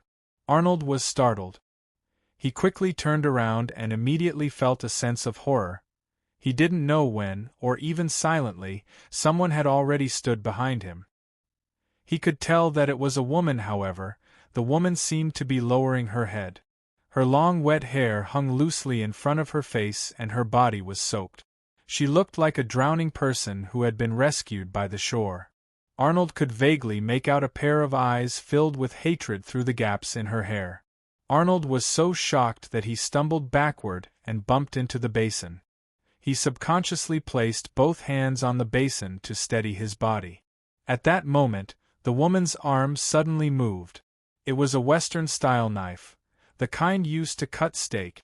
The knife was directly pressed against Arnold's throat. The hard touch made Arnold feel a chill run down his spine. For a moment, he dared not move. He was afraid that, if the woman took another step forward, the Western-style knife would stab into his throat. If that happened, only death would await him. "Don't be impulsive," Arnold called out nervously. "Where is it?" The woman screamed and raised her head. The faint emergency light from the public toilet shone on her face, making her look like an evil spirit. Arnold sucked in a breath of cold air and said in horror, "What? Where is it? Where is it?" The woman screamed again and rushed forward. The Western-style knife that was protruding from Arnold's throat pierced slightly into his flesh. However, this blunt object only pressed down on Arnold's skin, causing his skin to sink into his muscles. It did not really pierce through, but it was enough to make a person scared. "What? I don't know what you're talking about." Arnold took a deep breath and tried his best not to provoke her. "Miss, did you recognize the wrong person? You murderer! Bandit!" The woman grew even more agitated and she appeared to have gone mad. "You killed Livier and stole my money. You unforgivable scum." "Livia?" Arnold was stunned for a moment before he quickly said, "You're the woman who escaped this morning." The knife stabbed into his throat again. Arnold could feel that the next time this woman exerted force, even if it was not a sharp object, it could pierce his throat. "You're asking the obvious. You scum! I'll kill you!" "Relax. Relax. Listen to me. Listen to me. I'm not the person you're talking about." Arnold instantly grabbed hold of the woman's arm. As a man, he was much stronger than this woman. The two of them got tangled up and fell to the ground at the same time. However, this woman seemed to have gone mad and Arnold was incapable of holding her down. Scum. No. Listen to me. I'm really not the person you're talking about, Arnold hastily said. I'm Arnold. Which scum are you talking about? Hailey. My brother. My twin brother. He has the same face as me and has done all sorts of bad things. You have to believe me. Scum. You're still lying to me. I have proof. I have proof. Arnold struggled to speak. I really have proof. Arnold was finally able to subdue this woman. Both his hands pressed down on the woman's hands and his body pressed down on hers, making it impossible for her to move. Then, he said agitatedly, Listen to me. Listen. You cannot resist now. As long as I shout a few words, I'll be able to find someone. Then, I'll get them to call the police over and take you away. See, I'm not doing that at all. I'm even trying to calm you down. Why is that? The woman continued to struggle and scream. If you want to prove your innocence, if you want to find that scum you're talking about, then relax. Do you think I'll believe a scum like you? But you have to believe me now, don't you? Arnold panted. At least you still have some hope. But miss, if you continue to go crazy, then I'll have no choice but to call for help. Truth be told, there's no need for me to explain all this to you. Look, I've already subdued you. I can call for someone to take you away at any time. Then, when you get to the police station, you won't be able to defend yourself, because there you won't be able to get a fair trial. Isn't that right? Think about it. Calm down and think about it carefully. If I'm the murderer, do I have to say all this to you? The woman's resistance seemed to weaken slightly. Arnold quickly said, Think about it. If I'm the person you're talking about, why didn't the police take me away too? Because I wasn't at home last night. The police will only believe me if they find something to prove it, right? The woman's resistance weakened slightly again. Arnold saw that his words seemed to be effective, so he relaxed a little. Miss, please believe me, okay? I can prove what I said, and maybe I can help you a little. The woman suddenly stopped moving. Arnold heaved a sigh of relief and relaxed a little again. But at this time, his daughter suddenly slammed her forehead into his eyes. Arnold cried out in pain, and the woman directly opened her mouth and bit his palm. She was given the opportunity to resist, and she quickly extricated herself from Arnold's suppression. Then, she quickly picked up the table knife that had fallen to the ground and quickly stood up. Anua also quickly got up. The two of them were less than half a meter away from each other and were in a deadlock. Anua grabbed the place where he had been bitten. This woman was really vicious. She had directly bitten through his skin. At this time, someone walked into the public toilet. Seeing this, the woman angrily threw the table knife at Arnold. At the same time, she knocked the man away and rushed out of the toilet. Hey! What the hell happened? Bro, are you having sex with your girlfriend here? Arnold smiled bitterly, grabbed the table knife from the ground, and stammered a few words. Then, he lowered his head, ignored the man, and quickly left. Along the way, Arnold looked back from time to time with a vigilant look. He didn't take the bus. At this time, the bus system seemed to have stopped a lot. His footsteps were very fast. After walking for more than 2 hours, he finally walked across the road and into the nearest slum. Arnold seemed to be very familiar with this place. Finally, he came to a shabby house.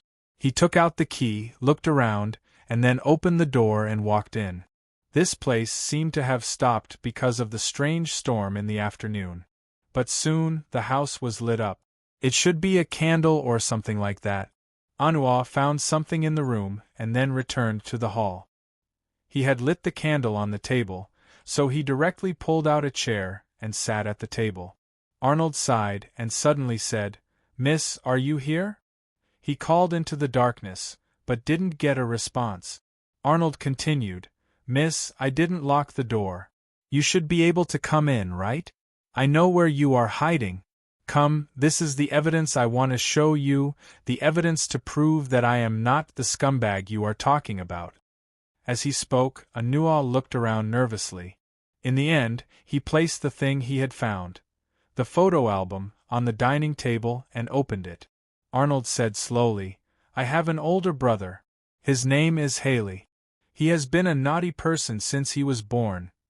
He pointed at a photo in the album. "This is him, and the person next to him is me." This was an old photo. The photo should have been taken in an elementary school. In it, a pair of twin boys were looking at the camera at the same time, smiling. Arnold opened the album page by page and slowly talked about his past. "This was taken when I was in high school after a football game. Haley wanted to be a football player since he was a child. But he was too good at causing trouble. Once, he got into a fight with someone and hurt his knee. He had the opportunity to join a good local football club, but he gave up because of the injury. This is our graduation photo when we graduated from high school. Miss, are you here?" There was still no response in the darkness. Arnold, however, continued, "Haley and I are like the heads and tails of a coin. He is the scumbag that people call trash. But I have always been recognized by people. I got a scholarship with my own efforts and walked out of this place. I also got a lot of funding in the university. I took this photo during the opening ceremony of the university. It was taken by my father. Miss, are you here?" There was still no response in the darkness. Arnold sighed and smiled bitterly. He shook his head and closed the album. He rubbed his forehead and propped it with his hand. But then, a strange sound rang out. Arnold abruptly opened his eyes. Under the flickering candlelight, the woman who had attacked him in the public toilet appeared across the table. She flipped open the photo album and flipped through the pages quickly without saying a word. "Miss, you are really here," Arnold called out softly. The woman frowned and raised her head to look at Arnold. She suddenly asked, "You really weren't at home last night?" "I was studying at school last night. I can find someone who can be my witness. I did come back this morning," Arnold quickly said. The woman frowned again. "You have a twin brother. Why didn't Livia mention it to me? Didn't you tell her? As her boyfriend, why did you keep it from her?" Arnold quickly waved his hand and said, "Miss, firstly, I don't know this Livia you are talking about. Secondly, she can't be my girlfriend." "You." The woman stood up in agitation. Then, she seemed to have thought of something and she suddenly said, "White hell." "What?" Arnold was stunned and he looked at the woman in confusion. "What hell?" "Miss, I know you must be feeling terrible right now. But at the very least it is not hell, right?" The woman, however, sat down and stared at Arnold without blinking. "Do you rarely come home?" Arnold said, "In the past 2 months I have been busy with my studies, the experiments at school and my internship. Most of the time I rarely come home." The woman continued, "This person. I am talking about your brother. Does he have the key to your house?" Arnold shook his head. "I am not sure. Once, he came to my house. A few days later, I found that the spare key to my house was missing." The woman asked again, "Then why didn't you change the lock?" Arnold smiled bitterly and said, "There is nothing valuable in my house. If I say that I need to change the lock because I lost the key, my landlady will definitely flip. Besides, I might not know where I put it and couldn't find it. Later, I forgot about it." He frowned and looked at the woman. "You said that Livia is my girlfriend, but I don't know her at all. Wait, when did Livia say that she has a boyfriend? How did they meet?" "White hell," the woman said dejectedly. "She said that she met you in this nightclub." Arnold quickly said, "Miss, my financial situation does not allow me to spend money in that kind of place. Don't say anything first. Let me think." The woman shook her head and wiped her face. She began to recall some of the things that Livia told her about her and her boyfriend. She said that they met in a nightclub. That night, she drank too much and was pestered by several hooligans. Originally, it was not a big deal for her to be pestered. After all, Livia was not a good girlfriend. At most, she would just treat it as being bitten by a dog. But he didn't expect that a man would step forward to save him. She said that the man was very handsome and was a student of a famous university. He had earned a scholarship through his own efforts.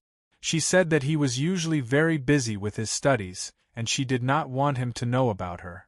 Thus, she would only meet him when he was not busy with his studies. Generally, she would wait for him to take the initiative to contact her. She said that there was no future between them, but she enjoyed this sudden love very much.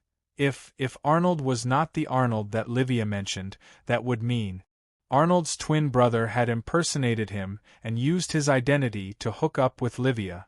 Indeed, compared to those hooligans who did not know what would happen tomorrow, a famous university student with the status of a future elite was more likely to attract some ignorant women. Livia was one of those ignorant women who had the habit of daydreaming. "Why did you come back to this place?" She stared at Arnold again, attempting to read his expression. Arnold smiled wryly and said, "I said that I would give you evidence. Besides, I had a feeling that you would not give up so easily. Thus, after coming out from the toilet, I thought that you might be following me. Thus, I came back here. This is the place where my parents lived before they passed away. I will take this with me." The woman suddenly stood up. "But I will not believe you so easily. If I find out that you have lied to me, I will not let you go. Even if I become a ghost, I will not let you go." She walked directly to the door. However, before she could take 2 steps, she fell to the ground. Arnold hurriedly got up and walked over to help her sit up. "How are you?" The woman only covered her ankle with her palm, revealing a pained expression. Arnold frowned. "Did you sprain it in the toilet? You even walk so far?" The woman did not speak. She stubbornly tilted her head. Arnold said, "Wait a moment. I will get you some medicine for your sprain. My brother, Haley, used to get injured often. We have a lot of medicine at home. I just don't know if it has expired." As he spoke, Arnold hurriedly stood up and walked to a place where the candlelight could not reach. He seemed to be searching for something. Not long after, Anua came back with a spray in his hand. He took off the woman's shoes and watched her reaction. Then he began to spray the spray. "It may hurt a little, but just bear with it for a while." The room was very hot and stuffy because of the power outage. Arnold's face was covered with sweat. He adjusted his glasses and continued to focus on treating the woman's ankle injury. Only then did the woman see a row of very eye-catching bite marks on Arnold's palm. There was even blood, she subconsciously said. "I'm sorry. It's nothing. You were wronged.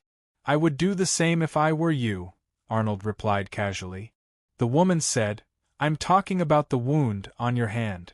Arnold subconsciously raised his hand to take a look. He smiled and said, "It's nothing. I am a man. This little injury is nothing. You, on the other hand, walked so far with a sprain. That's really tough. How do you feel? Do you feel better?" The flickering candlelight made Arnold's face look unusually gentle. It seemed that a string in her heart had been plucked at this moment. My name is Caroline." Ding dong. Ding dong. The doorbell rang for a long time. Only then did the door of this exquisite seaside apartment open. Luocha walked out and found that the person standing in front of the door was indeed Song Howren. "Mr. Song." Luocha revealed a surprised expression. "I'm sorry. There was a power outage. I was busy looking for something to light up the room. That's why I made you wait a little longer." The truth was, the boss had just returned from the club after finishing an interesting transaction. "It's okay." Song Howren smiled. "Today's weather is indeed a little strange. I also had some obstacles on my way." Luocha nodded. After a moment of silence in front of the door, he said, "Any results?" Chapter 808. It seems that I can only find this candle. After bringing Song Howren into this seaside apartment, Luocha pointed at the candle on the coffee table, feeling helpless. "It's indeed a sudden strange weather.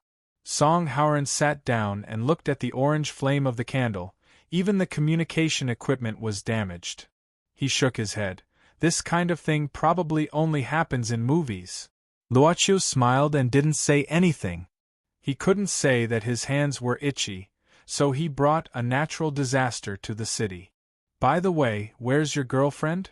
Song Howren looked around at this time. This was the 4th time he met with Luoqiu. In the first 3 times, he saw the girl who was inseparable from him. Luoqiu poured a glass of lemonade and said casually, "She's tired today, so she went to bed early." "Oh, then let her rest more." Song Howren didn't seem to mind. Or rather, his expression made him feel that there was no third party present at this time, which was more to his liking. He looked at Luoqiu and said, "I think you may have guessed something when I came here this time, right?" Luoqiu nodded. Song Howren said directly, "Then I'll beat around the bush. This is the test report I got from the hospital. I watched the whole process. Fortunately, the result came out before the storm, otherwise I'm afraid I have to wait for more time." Speaking of this, Song Howren smiled slightly. "It seems that this is God's will. God's will let me deal with this matter today." Luoqiu took the test report from Song Howren and read it carefully without replying. Song Howren waited quietly. He knew that no matter who it was, facing such a result, they would need some time to digest. After a long time, Luoqiu slowly sighed. "It seems that my grandfather is Song Tianyin. Mr. Song, thank you for bringing me this news." Song Howren laughed and said, "Mr. Song? You should change the way you address me. According to seniority, you should call me uncle, and a real uncle at that." Luoqiu thought for a while. He looked at Song Howren and suddenly said, "I need some time." Even for Rin Xiling, after so many years, Luoqiu had never called out Mom, let alone Song Howren. Song Howren didn't know that the so-called little time in front of him would probably take a very, very long time. He only thought that it was just a matter of time before he got used to it, so he didn't pay much attention to it. Suddenly meeting a stranger on the streets of a foreign country, and after a few coincidences, discovering that the 2 parties were relatives who had been separated for a long time. If it were Song Howren himself, he would not be able to accept it immediately. But it didn't matter. Song Howren believed that there would be plenty of time in the future for the Song family's bloodline, who had been lost outside, to acknowledge their ancestors. "Let's not talk about this first." Song Howren nodded and then said seriously, "Luoqiu, when do you plan to go back this time? Do you need me to go somewhere?" Luoqiu thought for a while and asked. Song Howren smiled and said, "As expected of a member of the Song family, you're a smart child. Then I'll get straight to the point. My father wants to meet you in person, but it's not convenient for him to go out, so I hope you can come with me." Song Howren looked at Luoqiu's expression and said slowly and carefully, "Of course, it's not that we're asking you to do anything, but as a younger generation, it's natural for you to go and meet your elders. And I also hope that you can come with me. Don't worry, if you don't have enough time to get a visa, I can help you deal with it. Right? Doesn't your father have a second wife? If it's convenient, I can send someone to pick her up."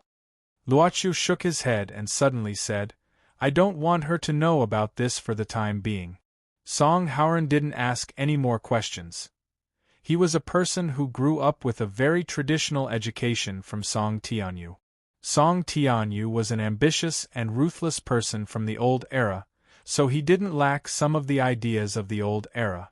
For example, the words of the man in the family had the final say. As for Luoqiu's branch, he was the only male descendant. Thus, he, Luoqiu, could make his own decisions. In fact, as Song Tianyu's biological elder brother, Song Tianyin belonged to the eldest branch of the Song family. As for Luoqiu, he could be considered as the eldest grandson of the Song family. For the Song family, which used to be a large family, the matters of etiquette were particularly particular. The words of a male descendant of the eldest branch were naturally more important than the opinions of a concubine of the eldest branch. Thus Song Howren nodded and said, "Yes, I can listen to you on this matter. Then when can we leave?" Luochu frowned slightly. "Mr. Song, before we leave, is there anything else you should tell me? For example, your background and so on. A normal businessman shouldn't have that kind of skill, right?" Song Howren wasn't surprised that Luochu would have such doubts, or perhaps it was because Luochu had such doubts that he felt it was normal. Otherwise, this young man's calmness was close to that of a monster. "I'm sorry, I can't tell you too much right now." Song Howren was silent for a while. "However, you have the qualifications to know everything. I think it would be more appropriate for my father to tell you personally." Luochu was expressionless. Song Howren knew that it wouldn't be so easy to get rid of him. Although his father said that he must bring him back, Song Howren naturally didn't like to use violence. After all, this was a family of blood. If he didn't have a good impression of him from the beginning, it would be more troublesome to improve their relationship in the future. Let's put it this way. Song Howren decided to reveal some information in advance. "We don't do honest business. But you can rest assured that my father is very principled. Although our business is extensive, we have never touched anything of the motherland. What we earn is the money of the foreigners." Luochu nodded. Song Howren quickly said at this time, "But you can rest assured that you will never encounter any danger on the way. Or rather, as long as we are in South America and want to protect a person with all our strength, he will definitely not die." "I want to think about it." Luochu gave an answer after a long time. This answer didn't seem to be beyond Song Howren's expectation. He knew very well that going too far was as bad as falling short, so he stood up very decisively. "This is my phone number. The communication should be restored tomorrow. I will wait for your reply. After that, I won't leave here for the time being. I'll send you off." Luochu nodded. Song Howren quickly left the seaside park and walked on the dim seaside path. At this time, Luochu slowly closed the door and walked into the apartment. The candle was less than half burned, and Luochu, who was standing in front of the candlelight, was like an illusion. A gust of sea breeze blew from outside, and he scattered into fine dust and disappeared. This was just a temporary doppelganger. The boss's real body was still in the club. In the study, Boss Luo slowly opened his eyes. Many times, he could see Yu Ye's face at the first moment when he opened his eyes, which made him feel comfortable. The servant girl was holding a tray covered with a black cloth. She looked at her master and asked, "Has Mr. Song left?" "Yes, he has."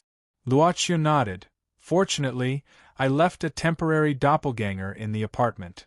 Yu Yi smiled. "It seems that Mr. Song and the others finally know the answer." Luochu said softly, "It will be soon. I think it will take 1 or 2 days. Have you found the thing?" Yu Yi put the tray in front of Luochu, and then lifted the black cloth on it. There were 3 different things on it. The first was a crown made of some kind of metal, and its shape was woven with olive branches and leaves. The second item was a silver ring. The last thing he saw was a transparent black crystal bottle. Boss Luo took the olive branch crown in his hand and played with it. At the same time, the information about this crown appeared in his mind. This was the gospel crown. As for the ring, it was a tool that could give ordinary people the ability to use magic. Its name was quite simple: Ring of Blessing. This kind of blessing could not give people luck, as if they were favored by the goddess of luck, but it could cheer people up, relieve pain, and get rid of some minor illnesses and pains. At the same time, it gave people positivity, optimism, and kindness. Of course, the real source of the Ring of Blessing's effect was that it could give ordinary people a strong psychological hint. By stimulating some of the people's potential, it could slightly improve a person's spirit and physical strength. As for the black crystal bottle, it was actually a vessel used to collect and preserve souls, similar to the box that Boss Luo once gave to Tyrant Nero. Looking at the 3 pieces in front of him, Boss Luo suddenly smiled and said, "Why don't we change the name?" Miss Maid said softly, Master, give it a name. Boss Luo had a flash of mischievous interest and said, let's call it the quack set. Well, let's call it this name. Miss Maid was still elegant. Boss Luo was very bored. He shook his head and said, since this is the gospel crown, and the ring and bottle are also for auxiliary use, let's call it the gospel set. Later, send them to Buggy and teach him how to use them. Understood. Miss Maid nodded. Boss Luo looked at Yu Yi at this time and said coldly, I will leave alone for a while. During my absence, I will temporarily give you the same authority as me. If there is business, you can make the decision yourself. Miss Maid nodded and followed her master's orders unconditionally. Luoqiu said, since you make the decision yourself, we will do it according to your preferences. I am lazy this time, but I hope that when I come back, I can see some of your masterpieces. Don't you need to bring Yu Yi along? Miss Maid suddenly asked softly. After this time, see which black soul's vacation is about to end and wake them up. Boss Luo was silent for a moment. At present, only you can help Buggy. I am most assured. I understand. Yu Yi nodded. Then I will go out, master. Wait. The Miss Servant turned round. Boss Luo said softly, even if I am not here, remember to eat on time, taste different flavors and remember them in your heart. Tell me when I'm back. Okay. Finally, after Yu Yi left the study, Luoqiu said to himself. After following the previous master for hundreds of years, her knowledge and experience are far beyond mine. Then, when you don't have to worry about restrictions and can make decisions for yourself, the saintess who holds the flag of freedom high. He seemed to be looking forward to something and pondered. Caroline curled up in the corner of the sofa, draped in a blanket that Arno found for her. The power had not been restored, and the communication system was still blocked. Even the TV series could not be watched. The old-fashioned radio that Arnold found only had static. There was no incandescent light, only candlelight. Everything seemed to have returned to an era before modern civilization. Only men and women were in the same room. Do you want to eat beans? Arnold's voice came from the darkness. Caroline could see a moving blurry figure. In this case, it was obviously impossible to order takeout. As for cooking by herself, it was even more impossible. So Arnold was making some canned food. Thank you. Arnold walked out of the darkness with 2 plates in his hand. Caroline took one of the plates. Perhaps because she was too tired, she had not eaten since she woke up in the morning. At this time, her stomach was rumbling with hunger. This cheap canned bean unexpectedly exuded a tempting fragrance. You really can't remember what happened last night? As he ate, Arnold looked at Caroline hesitantly. Before this, Caroline had briefly explained what happened before she escaped in the morning. Caroline put down the spoon and shook her head. I really can't remember. When I woke up, I saw Livia sitting on a stool, her body covered in blood. Back then, I was very scared. I don't know why, but I was still holding onto a blood-stained knife.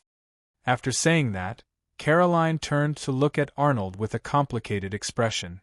Arnold lowered his head with a wry smile and said faintly, I don't know what the police think, but if it were me, I would believe you. Why? Caroline abruptly asked. Arnold sighed and said, No one knows better than me how bad of a person Haley is. Do you know? My mother has a bad heart, we all know that. However, Haley angered her to the point of having a heart attack on the day of the funeral. He was still taking heroin with a group of people and did not appear. Caroline was stunned. She could clearly see the hatred contained within Arnold's eyes. If she were to put herself in his shoes, Arnold's hatred toward Haley was not without reason. For example, this time, she had mistaken the 2 of them and nearly stabbed Arnold's body with a Western food. Since he was a child, perhaps he had encountered many cases where he had to take the blame for Haley. Can you find him, Haley? Arnold shook his head and said, I would never take the initiative to look for him. Especially not so long ago. After he was released from prison, we basically had no contact. except for that time when he came to my house to look for me." Arnold suddenly sneered and said, "Back then, I thought that this person might have some regrets after being in prison. Unexpectedly, he came to me to borrow money. Do you know why he wanted to borrow money? He wanted to buy a gift to make a woman happy. The reason was that he wanted to snatch the woman away from him. Yes, that woman was his enemy's girlfriend." Caroline shook her head. She had actually met many people like Haley, both in the slums and in the outside world. The filthy nature of men was something she could never imagine. "Does he usually go anywhere?" Caroline asked. "I don't know." Arnold shook his head. Seemingly recalling something, he suddenly asked, "By the way, when you attacked me, what did you say, that I snatched your money? How much did you lose? Do you need it urgently? If possible, I still have some savings here. I can." "No need." Caroline shook her head. How could a poor student like Arnold be able to repay the money in that bank card? "You shouldn't have brought so much cash with you." Arnold sighed. Caroline frowned and said, "How do you know how much I brought?" Arnold was stunned and said, "Not much? But I saw that you were very excited at that time. I think the amount should be quite a lot, right?" Caroline turned her face away and said, "It's nothing. It's just a bank card." Arnold breathed a sigh of relief and said, "A bank card? Well, you can go and report the loss. Besides, even if he took your card, it would be useless.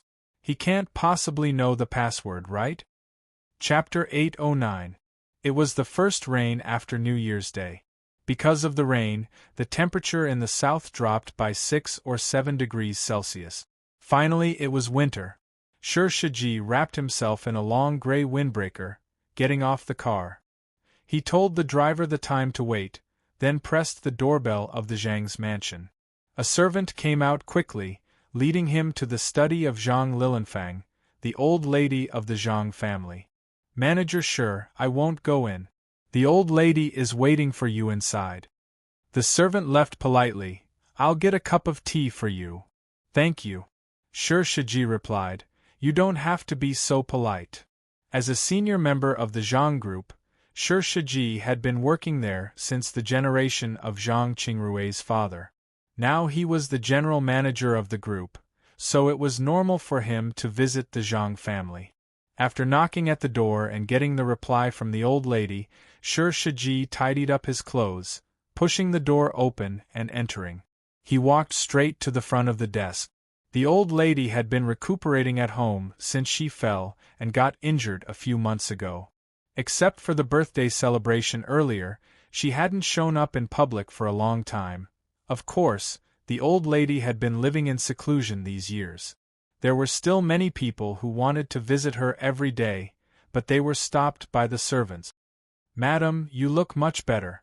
Shiji, you're here. Have a seat." Zhang Lilanfang smiled. "Where's the young lady?" Shiji pulled the chair and sat down, asking. "That girl went to school, saying that the final exam is coming. She has just transferred to another department, so her studies are behind. She needs to work hard, so she comes back late recently." A person like Shiji, if placed in the old era, would belong to the type of retainer, a close person, a trusted subordinate. Modern people were impetuous and utilitarian, so it was hard to find a loyal and affectionate person like Shiji. That was why he could be in a high position in the group. But on the other hand, it also showed that the Zhang family had no one to rely on. If Shiji went further, he might be able to peep into the board of directors of the group. Some thoughts flashed through Zhang Lilanfang's mind, but she looked calm. She closed the Buddhist scripture that she was reading and pondered for a moment. Shiji was quite adept at figuring out what the old lady was thinking. He immediately asked, "Madam, is there something troubling you?" Zhang Lilanfang shook her head. "It's not really troublesome. It's just that things are out of my expectation. Or, as the old saying goes, the world is unpredictable." "Madam?" Zhang Lilanfang moved the Buddhist scriptures on the table away. There was a photo under the scriptures. She pushed the photo out a little, and Shiji understood.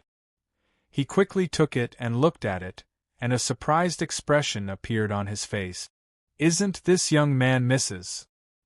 He looked at the old lady in surprise.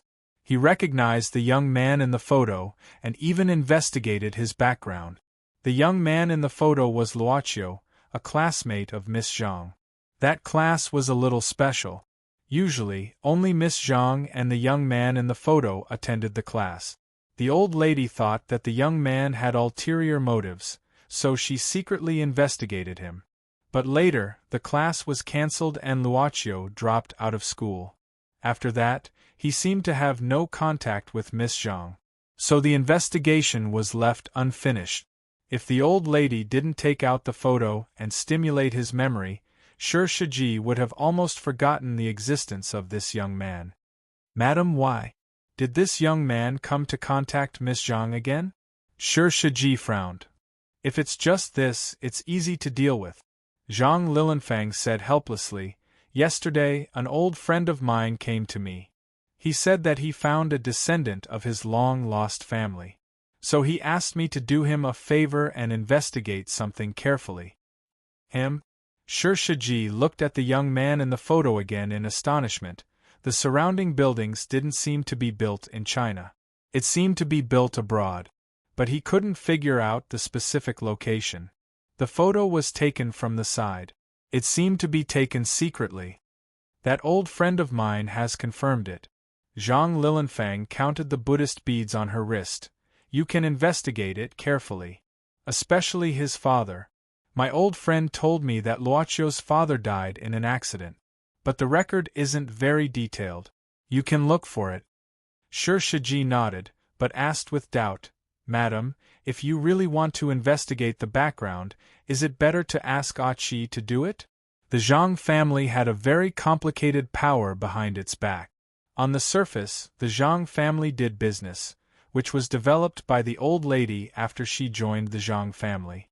But secretly, the old lady, as the daughter of the Li family, also had some business of her own. But it wasn't public. But the annual profit of the Li family behind her might be much more than that of the Zhang family's group. And the Achi mentioned by Shi Shiji was now the person in charge of the Li family's business. He had a very large intelligence network. "His father is a public official," Zhang Lilanfang said indifferently. "Have you forgotten?" "I remember, he's a policeman." Shi Shiji nodded. "Our group is going to give some funds to the director of the bureau. I'll ask their leader about it." "You can ask, but don't make it public," Zhang Lilanfang warned.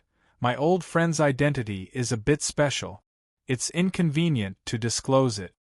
Shi Shiji gave a start, then nodded solemnly. Since the old lady used the word special, he definitely wasn't an ordinary person. "You can go now. Let me know if there's any news." Zhang Lilanfang waved her hand. Shi Shiji nodded and left. He had planned to go back to the company for a meeting. But thinking of the old lady's order, he asked the driver to call back the company to cancel today's meeting. "And help me make an appointment with Director Chen. Tell him I want to treat him to a meal." "Yes, Manager Shi." Zhang Lilanfang was still in the study, counting the Buddhist beads and reciting the Guanyin Heart Sutra. After she finished reciting, she picked up the phone. "Madam, what can I do for you?" It was an old and gloomy voice. "7, do something for me," Zhang Lilanfang said indifferently. "Yes, madam. An old friend of mine might come back to China in a few days." Zhang Lilanfang paused, then continued. "His identity is a bit special. But he should have a way to get into the country. But you still need to prepare it for me." "Okay, I'll prepare the special passage right away. When your friend arrives, I'll send someone to pick him up." "Okay, go ahead." Zhang Lilanfang nodded, then said, "Is there anything special recently?" "Madam, our business is normal. And I've received an order recently. I'm considering whether to accept it or not. Originally, I wanted to find more information before I came to you and let you make the decision." Zhang Lilanfang said, "Tell me about it." The order was sent by a Japanese man.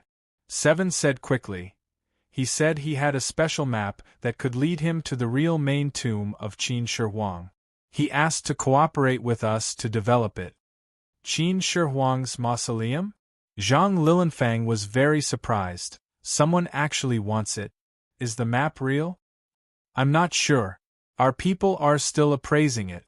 But a few masters said this map could be traced back to the Qin dynasty.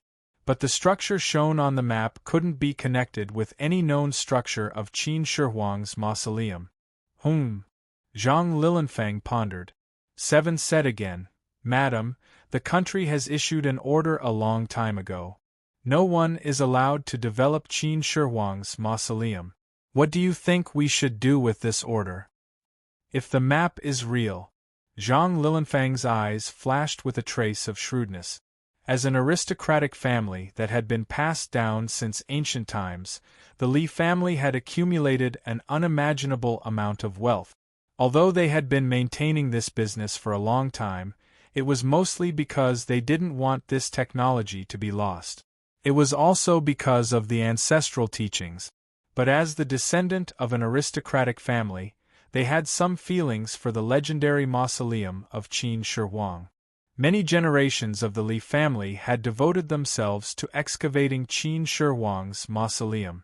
Of course, even if they could successfully excavate Qin Shi Huang's mausoleum and dig out some precious secret treasures, it wasn't important to Zhang Lilanfang.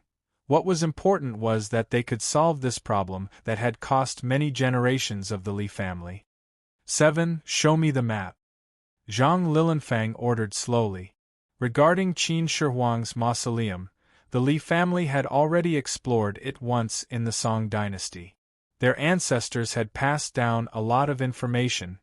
This batch of information was even more than the official one. It was a secret. Zhang Lilanfang had thought it would be a secret that wouldn't see the light of day until she died and passed it to Zhang Qingrui. But now maybe she could give it a try. In her lifetime, an old nanny pushed open the door of a room in the monastery, coming in with a bowl of freshly boiled fish soup. In the room, the young nanny was taking care of the unconscious little girl who was picked up from the tree after the storm last night. She hasn't woken up yet? How is she, Shalti? The old nanny put the fish soup on the cabinet beside the bed. The young nanny. Shalti shook her head. She hasn't woken up yet, Nanny Delan. It's a possible child. Nanny Delan put her hand on the little girl's forehead, slowly closing her eyes. May the Lord bless her. At this moment, the unconscious little girl's expression suddenly revealed a trace of pain, and some fine beads of sweat seeped out of her neck. Did she have a nightmare? Shalti grasped the little girl's hand with a bit of heartache, as if this could give her some courage to get through the difficulties. Nanny Delan sighed. I don't know why I couldn't call her, otherwise we could call the doctor. She seems to have a fever. Her forehead is very hot. I don't know who's so cruel. Shalti was a bit indignant, reaching out her hand to grab the silver collar around the little girl's neck and the small part of the chain. Feed her some fish soup. Nanny Delan said softly. I'll see if there's a way to get someone to help send her to the small clinic in the village. Shalti nodded. Nanny Delan left the room again. Shalti took a spoon and brought the fish soup to the little girl's mouth, but she found that she couldn't feed her no matter what. Shalti was helpless, so she could only drink the fish soup first. Then, she leaned over and put her lips on the little girl's lips, slowly passing the fish soup into the little girl's mouth. This wasn't an easy job, and it took more than 10 minutes to feed the little girl a bowl of fish soup using this method. She didn't know if it was an illusion, but the little girl seemed to look better after drinking the fish soup. Shalti then took a plate of warm water and wet a towel, then helped the little girl up and began to wipe her face and neck. She had already changed into a clean set of clothes last night. But the little girl just had a nightmare and was sweating cold sweat, so it wasn't good to get wet. Shalti simply took off the little girl's clothes and began to wipe the little girl's back. She didn't need any skincare products, nor did she need to apply anything. The little girl of this age had smooth and delicate skin, like a freshly peeled egg. The warm cloth wiped the little girl's back little by little. Shalty looked at the little girl's nape, the soft line between her small earlobe and neck, and for some reason, her heart suddenly beat faster. Her breathing also became a bit heavy, and her throat became slightly dry. Shalty shook her head, took a deep breath, and began to hold the hot towel under the little girl's armpits, letting the little girl lie in her arms, and then began to wipe the little girl's front. The small part of the silver chain on her neck was hanging in front of the little girl's chest, sticking close to her. Shalty couldn't move her eyes away from the 2 pink spots on the little girl's body at this time. Her breathing became heavier and heavier.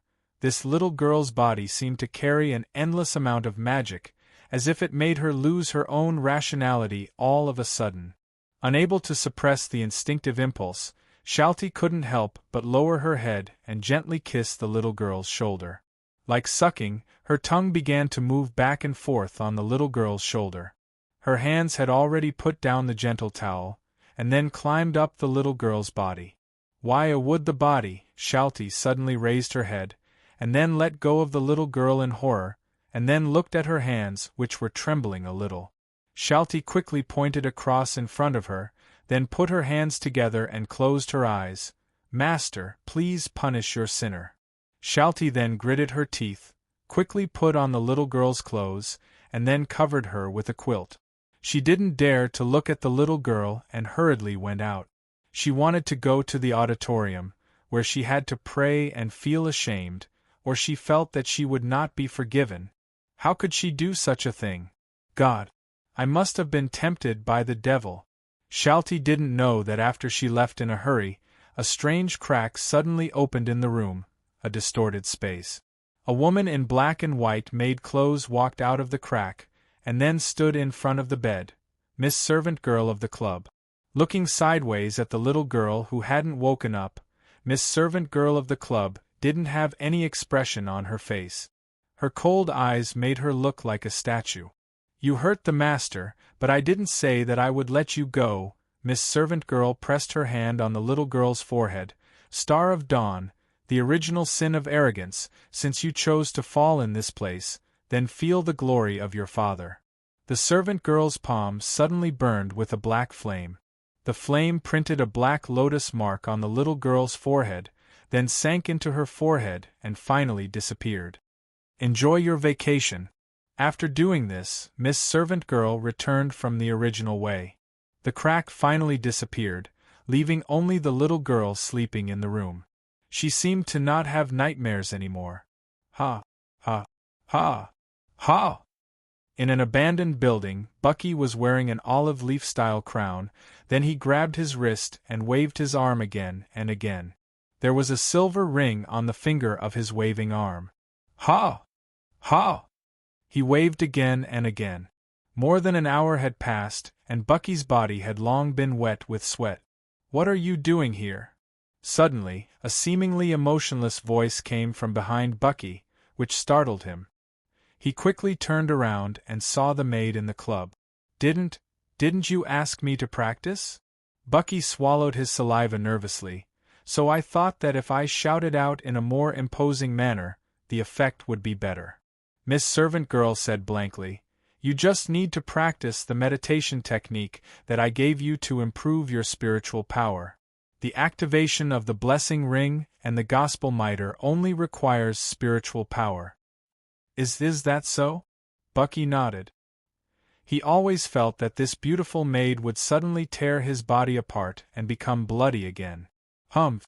Even if your appearance is better than Lucifer's, don't try to lie to me." Then, Miss Servant Girl waved her hand, and a stool appeared in the void. Miss Servant Girl sat down directly, and a picture book appeared in her hand. Bucky's eyes were sharp, and he immediately saw that the picture book seemed to be a recipe book.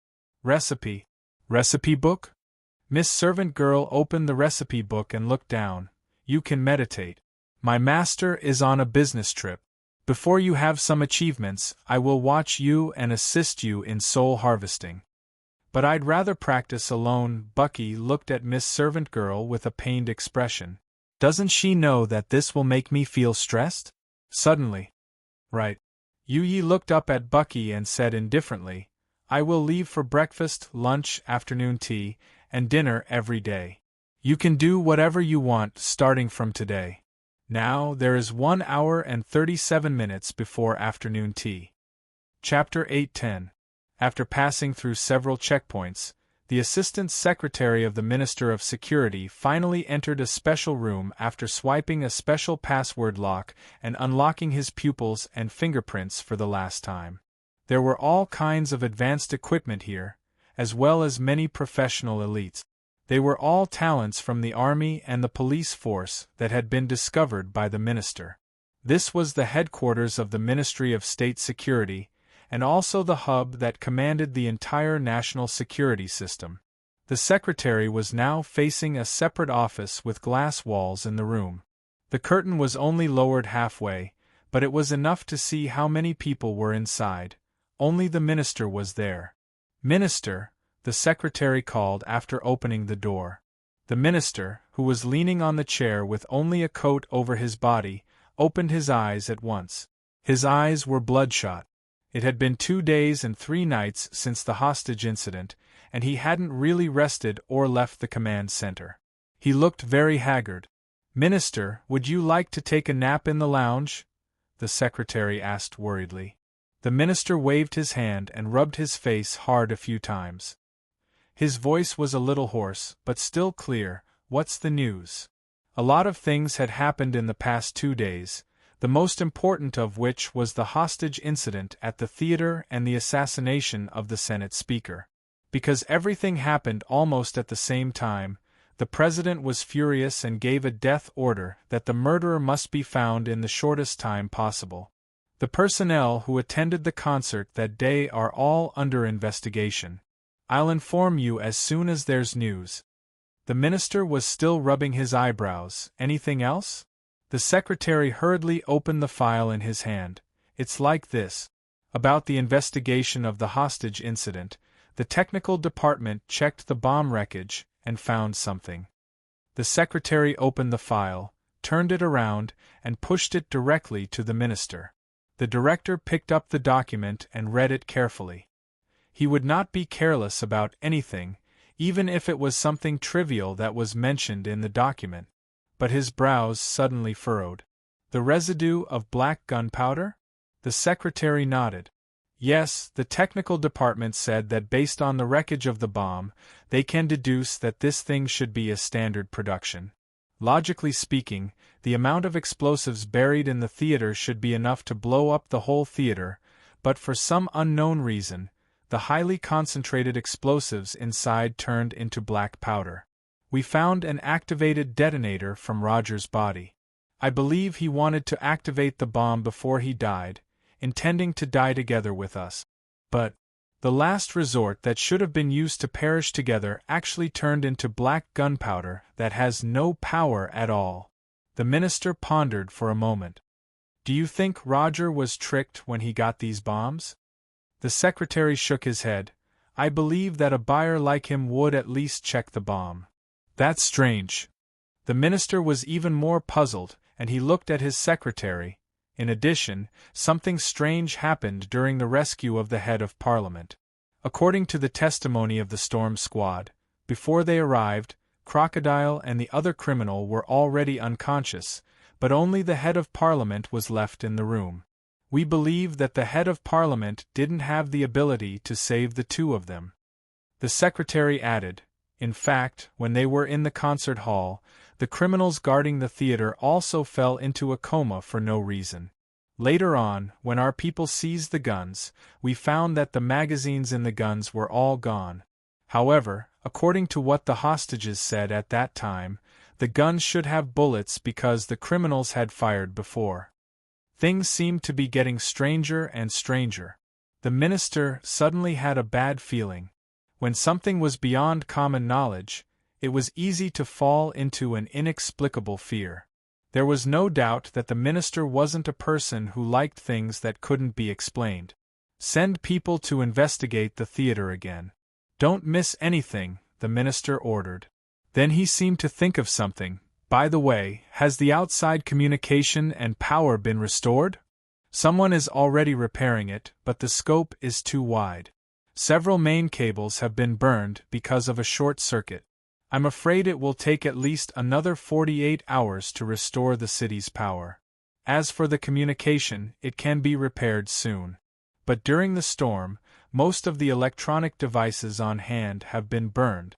Currently, there are not so many mobile phones on the market. I'm afraid this is a more troublesome matter.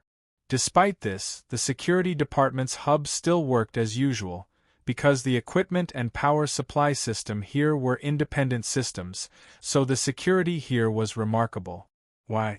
We specifically asked several professors in the Scientific Research Institute, but their explanations are not consistent. The secretary said helplessly. I also asked the observatory. They also said that they didn't find any particularly strong activity in the sun. The kidnapping, the assassination of the senator, the disaster of the storm, all happened in the past 2 days. It's like a world dominated by horror in the movies. The minister suddenly smiled bitterly. It's really ironic that it happened in the city of God. Everything has its cause, as long as we can find a breakthrough. The secretary comforted him. The minister nodded, then he cheered up. Get me a cup of coffee? The secretary quickly said, Minister, you haven't rested for several days. Why don't you go back and rest for half a day? Besides, Dr. French was also frightened this time. Don't you want to go home and see him? The minister was silent for a moment, then suddenly asked, Didn't he ask Billy's people to send him home? The secretary said, The doctor didn't go back. He went directly to the university's laboratory. I heard that he has been running to the place where Mr. Billy was hospitalized these 2 days, but the bodyguards didn't let him pass. As for Mr. Billy, although the operation was very successful, he hasn't woken up yet. The doctor said that he lost too much blood and was infected with some bacteria. He has been having a high fever these 2 days. The minister rubbed his forehead. How did he get in touch with Billy? Is he still looking for sponsorship for the satellite launch plan? He keeps doing things that are thankless. This stubborn guy. Minister, okay, I know. The minister waved his hand.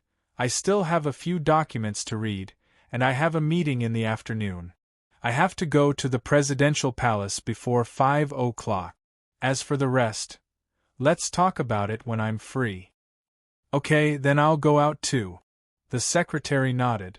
White Hell beside the lamppost opposite the door of the White Hell bar, Caroline and Arnold were sizing it up. They had been here for half an hour.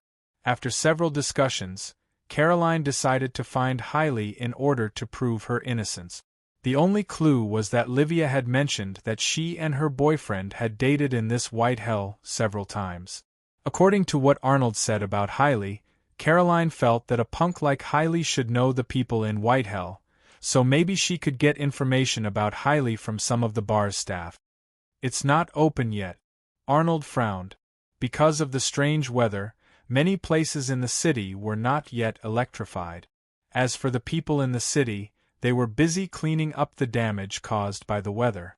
The sides of the road were now very deserted. I'm afraid it won't be open today.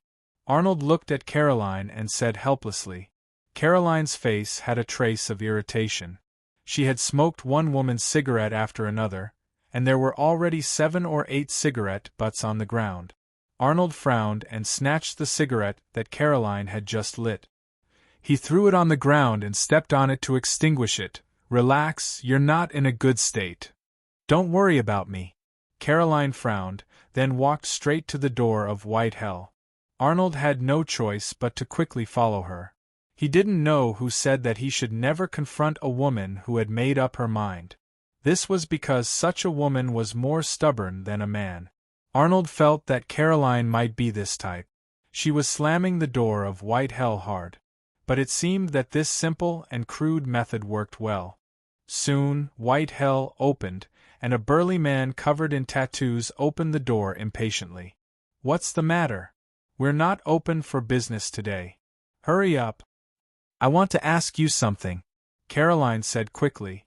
At the same time, she took out a few banknotes from her bag. You'll get paid. Miss, you really know the rules. Tell me, what do you want to ask? It was obviously not the first time someone had asked him something, so he skillfully stuffed Caroline's banknotes into his pocket. Have you seen Hailey? Do you know where he has been recently? Caroline asked straightforwardly. The burly man was stunned. He opened his mouth, frowned, and took out the money that was stuffed into his pocket. Are you kidding me? Isn't Hailey right next to you? Caroline was startled and subconsciously looked at Arnold beside her. The latter just gave her a helpless smile. This is not the first time I've done this kind of thing. You saw it too, right? With that said, Arnold didn't explain too much. He just took out his ID card and waved it in front of the burly man. Look carefully, my name is Arnold. The Hailey you mentioned and I are twins. Now Hailey is missing, and I can't find him, so I came here to ask you. The burly man held the ID card in his hand. After looking back and forth a few times, he grabbed his hair. Is this ID card fake? I've never heard him say that he has a twin brother. Arnold said indifferently, if you don't believe me, I can go to the police station with you to check if this ID card is real. The burly man shook his head and returned the item to Arnold. He then shrugged, but quickly stuffed the banknotes that he had just taken out back into his pocket. I haven't seen this guy for more than a month. Sorry, I don't know where he is now. Then the last time you saw him, what was he doing? Did he say anything about his body? Caroline asked. The burly man was very cooperative after receiving the money. He shrugged and said, what else could that guy be doing? Isn't he just picking up girls here? The last time I saw him, he should have just picked up a prostitute. Prostitute? Caroline frowned. The burly man smiled and said, I forgot her name, but that woman has hooked up with a few men here. I've done it a few times, so I recognize her. I also talked about this with Hailey, saying that this woman is very coquettish, and her skills in bed must be very good. Then Hailey made his move. Hey, this guy is actually not bad looking. He looks decent after dressing up. It didn't take long for him to hook up with her. Caroline's brows were almost twisted into 3 lines. She couldn't help but feel sad for Livia. Livia told her that her boyfriend had never known her identity and profession. She didn't expect that the other party had already known about it and had come for this. She was afraid that he knew that Livia was Adam's call girl and had planned to cheat money and sex from Livia from the beginning. Oh, by the way, maybe you can go to a place where you can find Hailey. The burly man seemed to have remembered something. Say it. Caroline glared at him. But the burly man pursed his lips and had a strange smile on his face. Caroline glared at him again before reluctantly taking out a few more bills and slapping them on the burly man's chest. Kata Club. The burly man smiled and said, once he drank too much, and said that he got a temporary job there, but I don't know if he's still doing it now. As he spoke, he stared at Arnold beside Caroline with a strange gaze, then rubbed his chin, and the smell of his strange smile became stronger. Arnold frowned and said, what kind of place is Kata Club? Caroline said coldly, a place where rich women and some guys with special sexual fetishes find men. Miss, you know quite a bit? Have you played there before? The burly man laughed strangely. Shut your mouth. Caroline gave him a cold look, then turned and walked away angrily. Arnold had no choice but to quickly follow. The two of them soon disappeared from the burly man's sight. The burly man didn't care. He happily counted the consulting fees he got from Caroline and even whistled. But at this moment, he heard the crisp sound of footsteps. A woman in a black dress and a black umbrella was walking in front of him and then stopped. This woman was very pale and looked abnormally weak. The woman looked up and sized up the door of White Hell, and the burly man also saw her face clearly. The burly man was used to mingling in brothels, so he couldn't help but say, hey beauty, there's a power outage here, so we're not open at night. But I can open a private room for you. Do you want to come in and play? I'll treat you to a drink. White Hell. White Hell. The woman smiled slightly. There's a place with such a name? Cool, right? The burly man was quite proud. The woman chuckled and said, "Inside is really hell. Are there demons? Do you like demons?" The burly man laughed and then flexed the muscles on his chest. "Demons are not as strong as me." "Then please let me see it." The woman with the black umbrella smiled sweetly. "My family and I happen to be homeless now, so we're planning to find a place to stay." With that, the woman showed a seductive look, then walked past the burly man and went straight into the White Hell Bar. The burly man showed an infatuated look, then he turned around and slowly followed in with a dull look. Not long after, a blood-curdling scream was heard. In front of the door, a bloody hand reached out and grabbed the door. But in the blink of an eye, the hand quickly loosened, as if it was dragged in by something. The gate fell down with a loud thud. Chapter 8:11. According to the plan, they needed to take the train from Sao Paulo. After arriving at a certain city, they would transfer to a plane and leave the country to reach the home mentioned by Song Hauran. That was already a place in another country. Of course, geographically speaking, it was still located on the continent of South America. At dawn, they had already set off by car. They left Rio due to the blackout caused by yesterday's storm and caught the train from Sao Paulo. Song Hauran visited Luocio last night and received Luocio's reply in the middle of the night. He was not surprised that Luocio replied so quickly, although all of this seemed to go unexpectedly smoothly in his opinion. However, his superhuman intuition felt that there was no problem with this matter.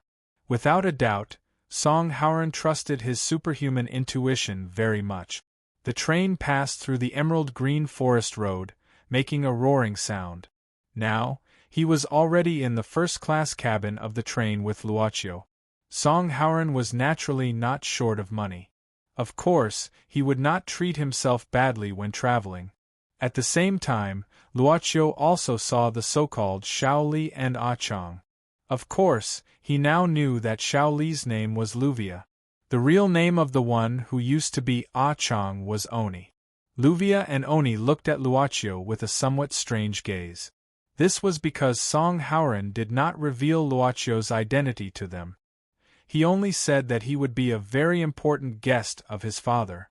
At the same time, Luvia and Oni also found out through some special channels that their father, who had not left the base in recent years, seemed to have taken action this time.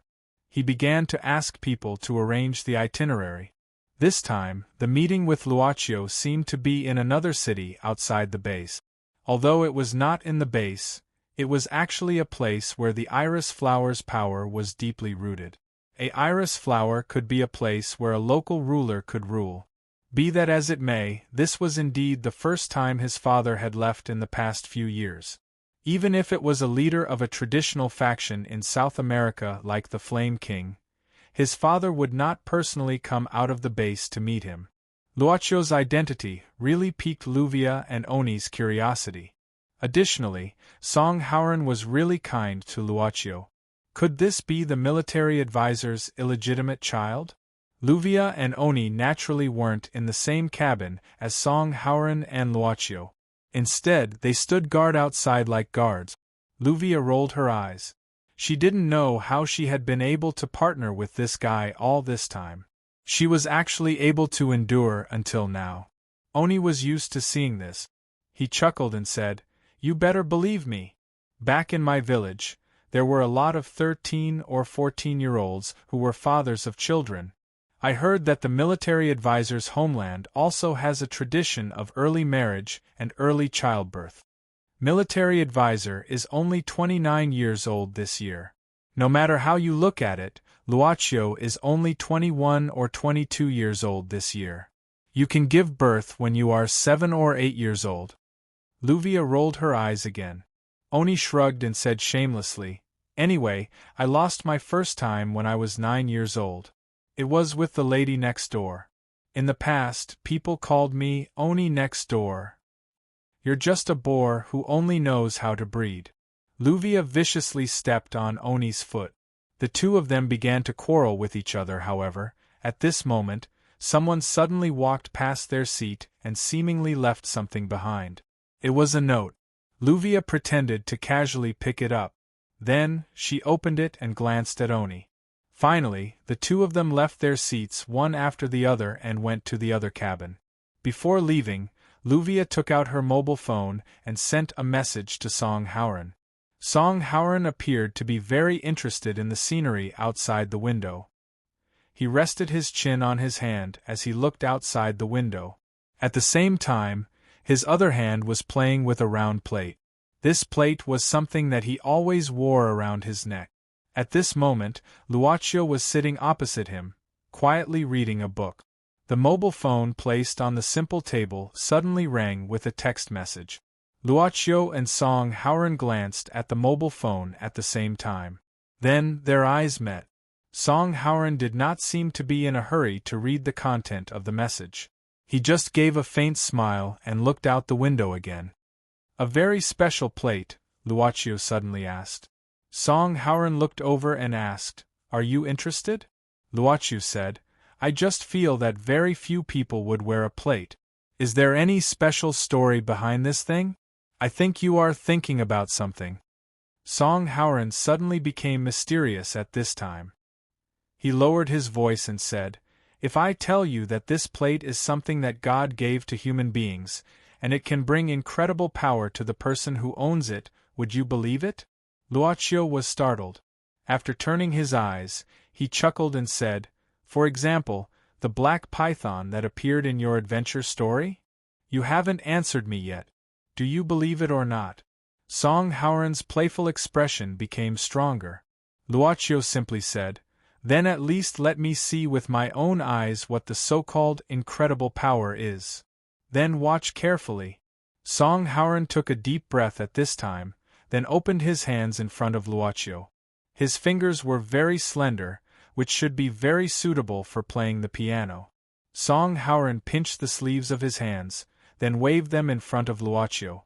Then he took out a coin and put it in his left hand, then clenched both hands at the same time and put it in front of Luocio. "Which hand do you think this coin is in now?"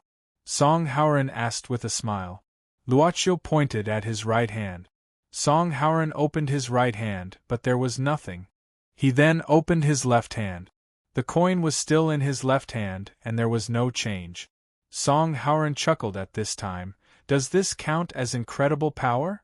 Luocio smiled, then looked out the window. "You are like the sun.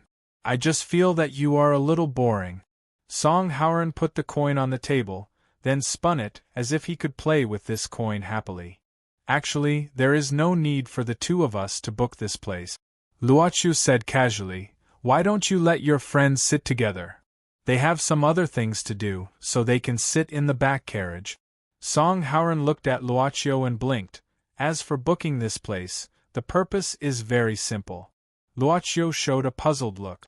Song Hauran suddenly clapped his hands, and a steward outside the first-class cabin pushed the door open and walked in, holding a bottle of red wine in her hand. "Wine?" Luocio was a little surprised. Song Hauran shook his head, then suddenly stood up. "She is the one who will drink with you." Song Hauran smiled and walked behind the steward, gently holding her arms. "She will make you feel less bored. Of course, if you want to do something, there is enough time." "Well, I have something to do next." "Wait." Luocio frowned. "Take good care of this distinguished guest, beautiful lady." "Yes, Mr. Song." And so, Song Hauran patted his butt and left. There was no doubt that this was a woman with a very good figure and appearance, and she was also an Asian, very much in line with the Chinese aesthetic standard. "Sir, may I sit down?" The woman sat down and exhaled. "My name is Gan Hong." Boss Luo nodded, and at the same time, he was curious about the woman's accent. "Your accent." The woman's eyes were filled with lust, and she bit her lips, then took out 2 glasses from under the table, and intentionally or unintentionally moved closer to Boss Luo. "My father is Vietnamese, and my mother is Thai." Gan Hong smiled slightly, and skillfully opened the bottle of red wine. "Did Mr. Song say anything to you?" Boss Luo asked curiously. Gan Hong said softly, take good care of you and make you satisfied. No matter. She slightly bent down, and a charming and deep line faintly appeared at her collar, and her voice was even more gentle. No matter what. No matter what? Boss Luo nodded. No matter what. Gan Hong was so gentle that she was like a female slave that only existed in ancient times. Then let's sleep. Boss Luo nodded. Gan Hong was stunned, then she smiled and said, Sir, you are really direct. So, how do you want to sleep? Is it down there? Or is? Gan Hong lowered her head and directly fell asleep. Luoqiu shook his head, and slightly moved his arm outward, and Gan Hong's body was sent to the seat next to the aisle. If it's the surname Gan, it should be a big surname in Vietnam. A familiar voice sounded. After dealing with Gan Hong, Luoqiu, who had just opened the book, heard Yu Ye's voice. Boss Luo closed the book and looked up. In the aisle of the carriage, Miss Maid was wearing a train attendant's outfit, pushing a dining car. After a long time, Boss Luo vaguely knew that Miss Maid had a hobby of dressing up. For example, when she went to other people's laboratories, she would wear a white coat, saying that it would be more suitable for the environment. Sir, it's afternoon tea time. Do you need anything? If he didn't know her, he would probably think that she was a high-quality train attendant in charge of the first-class cabin on this train. Boss Luo smiled and cooperated. What do you have here?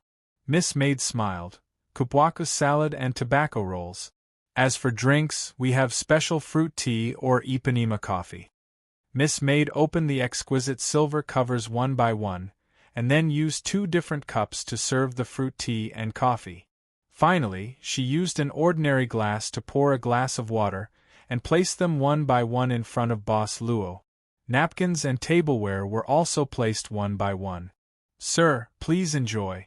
Miss Maid, who disguised as a train attendant, nodded with a smile, and then left with the dining car. Sit down, since you are here, accompany me. Luoqiu ordered.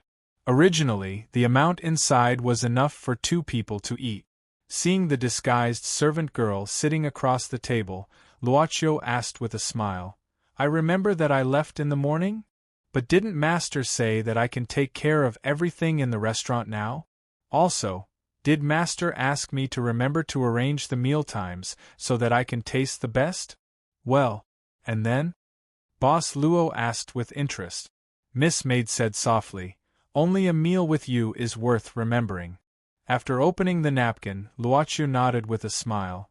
My uncle shouldn't be back so soon. Well, Miss Chef, don't you want to introduce the recipe of this tobacco roll to me? My pleasure. The train ran on the track, the roaring sound was actually rhythmic. The afternoon sun turned into mottled light blocks under the curtains. Flying green onions. Leisurely time. And sleeping quietly, the original train attendant, Miss Gan Hong. Song Howren took a cup of coffee from the service desk in the back carriage. After passing by several carriages, he found Oni and Luvia. They had arrived earlier and were now sitting in a booth. There was another slightly older man sitting in the booth. Oni sat next to him. Seeing Song Howren coming, Oni stood up and pretended not to know him. Excuse me, I want to go to the washroom. Song Howren shrugged and made way for Oni to pass. He sat down himself. He looked at the man inside and said indifferently, I'm a little tired, do you mind if I take a rest here? The man said casually, whatever. Song Howren seemed to strike up a conversation at this time. What's your occupation, sir? The man's eyes flickered, seeming to be nervous, but his voice was calm or deliberately calm. Meat products, a small business, what about you?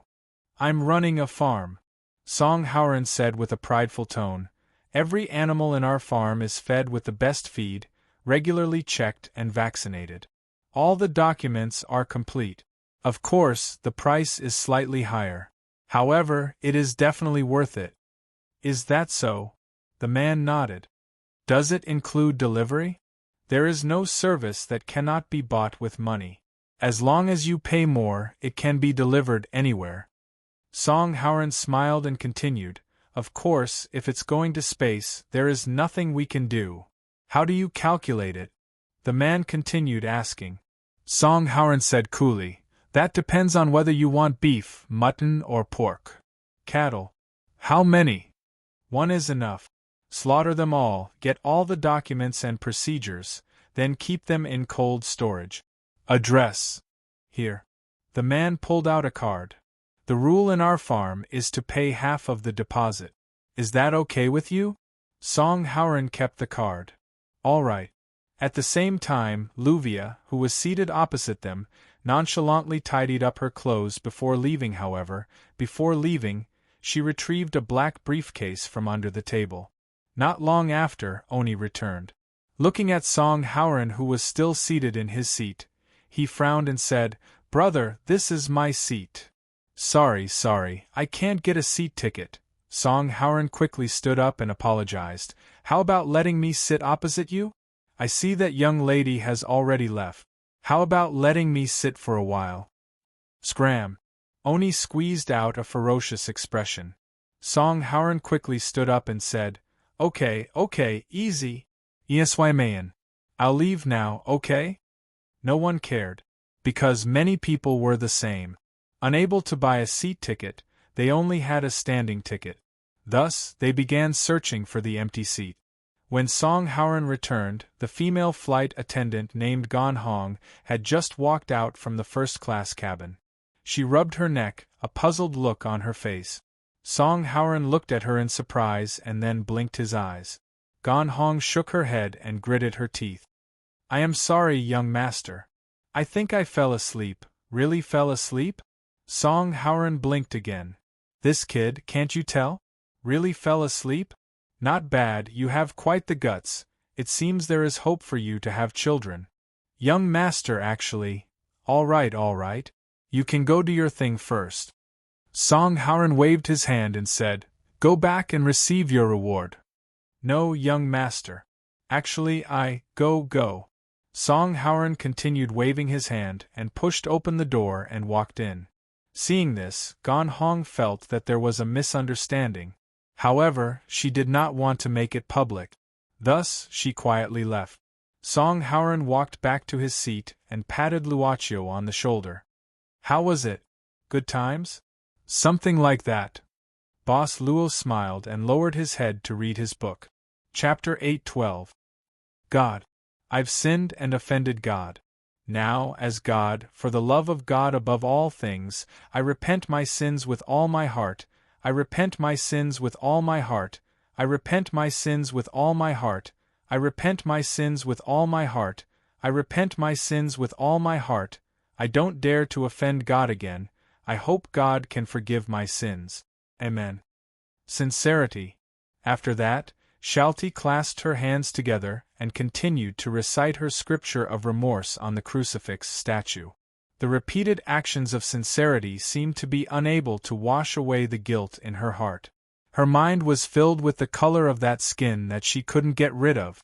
It wasn't until the door of the auditorium suddenly opened and Shalti heard footsteps that she was startled. She quickly stood up and saw that it was Nanny Delan. Shalti, my child, what happened to you? Why do you look so panicked? Nanny Delan walked up to Shalti and gently pressed her forehead. Nanny, I can't calm down. Shalti was too ashamed to say what she had done. She felt that not only was her sins unforgivable, but they were even more serious, because she was lying to Nanny Delan, who had always loved her, taught her, and raised her. Poor child. Nanny Delan comforted her softly. She was the one who raised Shalti. Many years ago, this child was placed in front of the monastery when she was still an infant. It had been 17 years since then.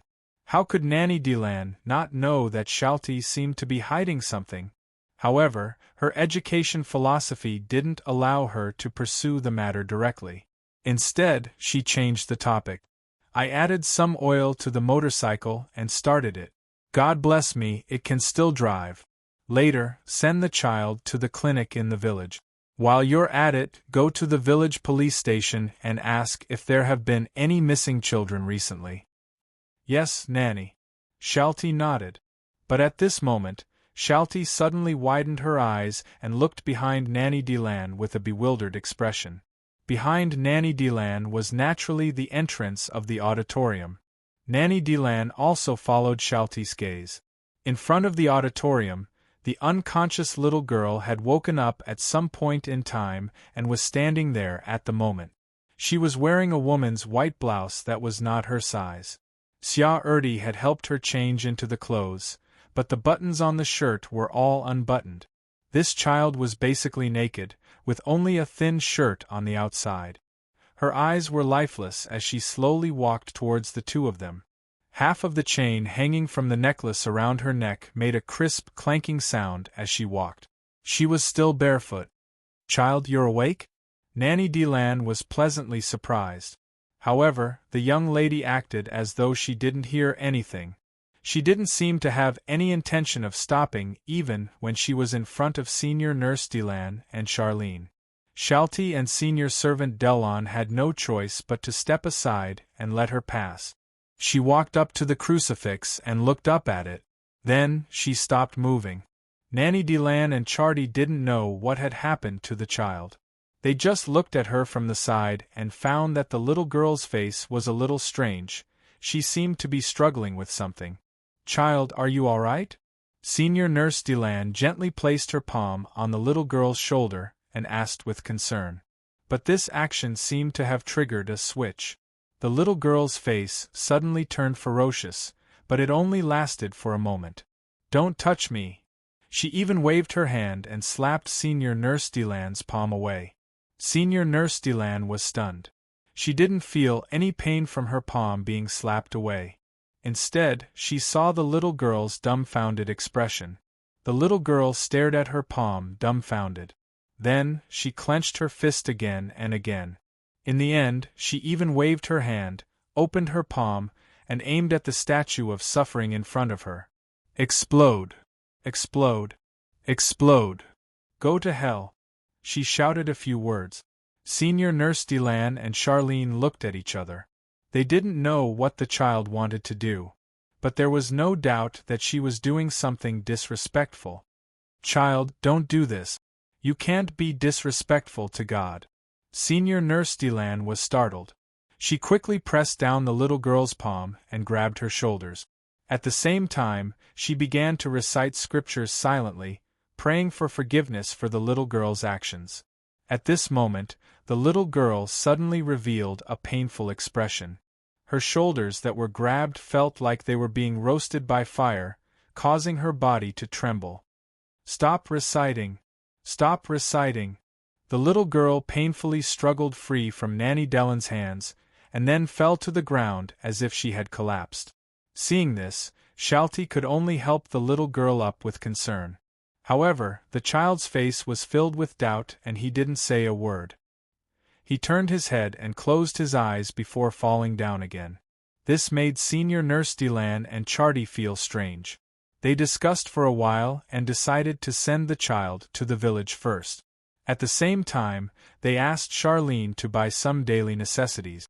The sidecar was driving on the village road. Charlene covered the little girl with a blanket and focused on driving. The little girl opened her eyes slightly before closing them again. She did not make any movements. However, when the sidecar passed by a winding road, the little girl suddenly lifted the blanket on her body and jumped down. Then, she rolled down the winding road. Charlotte heard the commotion and looked back, just in time to see this thrilling scene.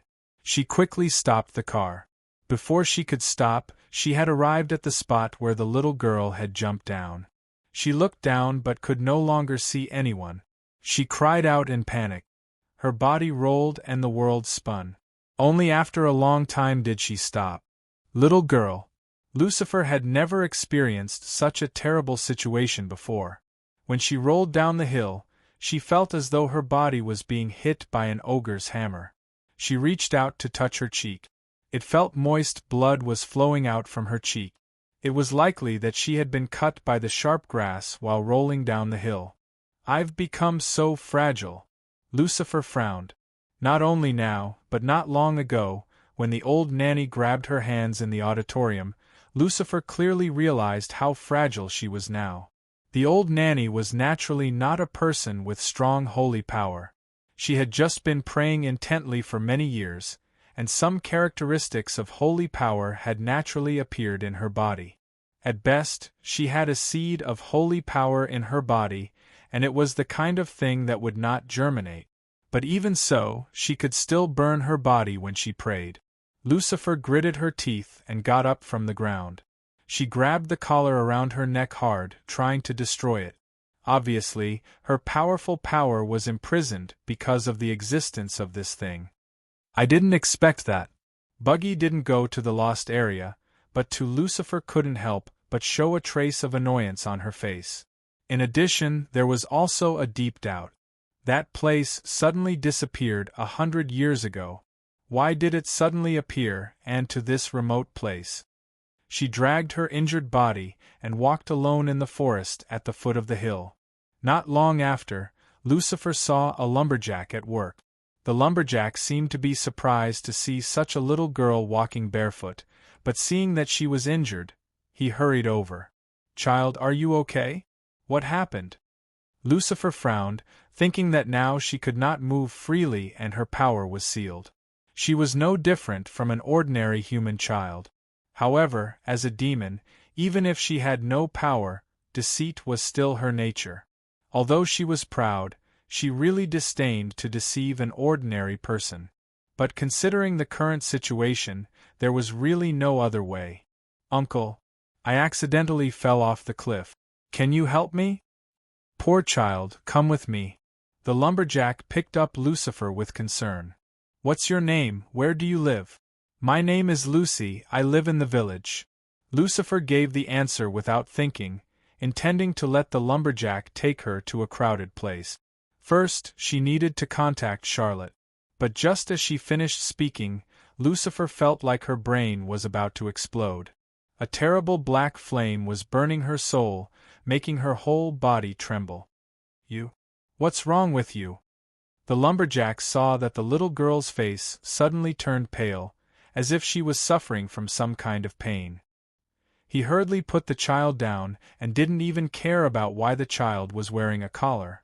"I'm fine. Uncle, quickly take me to the village." Lucifer gritted her teeth. "Are you really okay?" The lumberjack frowned but still asked, "Where do you live?" "I can take you back." "In the village. The first house in the front row of the village." "Ah." Lucifer hugged her head tightly and rolled on the ground. The burning heat in her soul became more and more terrifying, making her feel like she was about to melt. Child, I'm fine." Lucifer panted and stood up shakily, her face even paler. She stared at the lumberjack, and countless thoughts flashed through her mind. Finally, she gritted her teeth and said, "Sorry. I lied to you. My house isn't in the village in front." "Don't ask me questions. Take me to a crowded place. In short, I'll repay you," Lucifer said quickly, and then she fainted. Before she fainted, a thought that made Lucifer extremely depressed flashed through her mind. The punishment of lying had been imposed on her. Once she lied, she would suffer the punishment of her soul burning and a splitting headache. As the king of hell, she could only be an honest child?